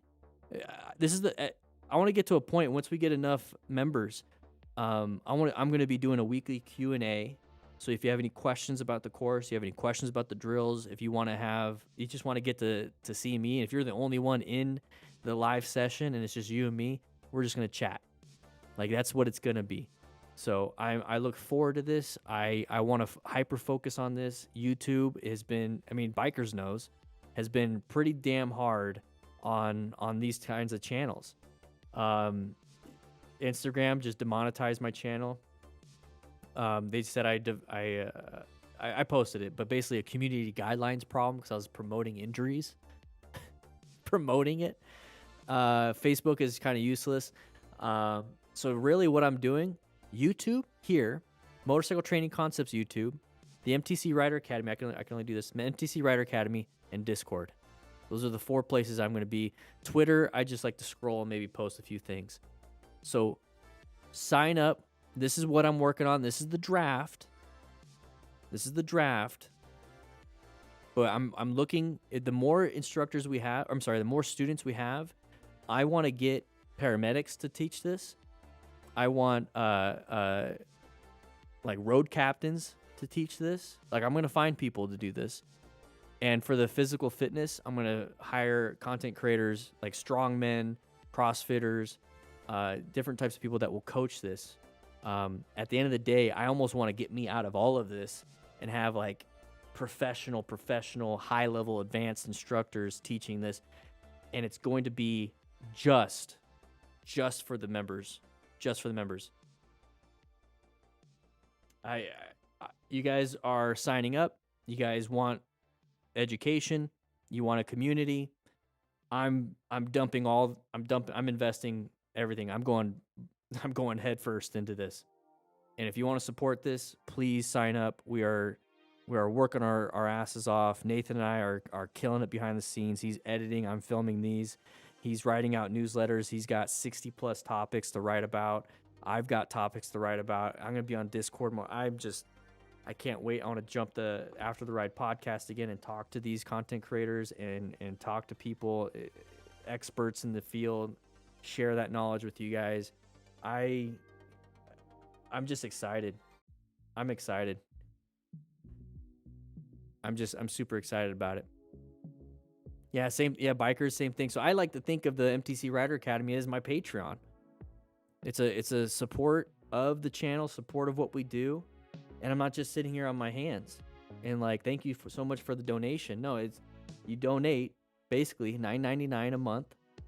You get all the education and it allows us to improve on that education. So sign up. Your first month is free. So just check it out.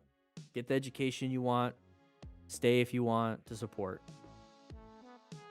So LOL Max Wrist at checkout is your first month free. I hope you guys sign up. I really do. I really do. But guys, I got to get going. I've had a long day. It's time for me to go to sleep in my dorm room.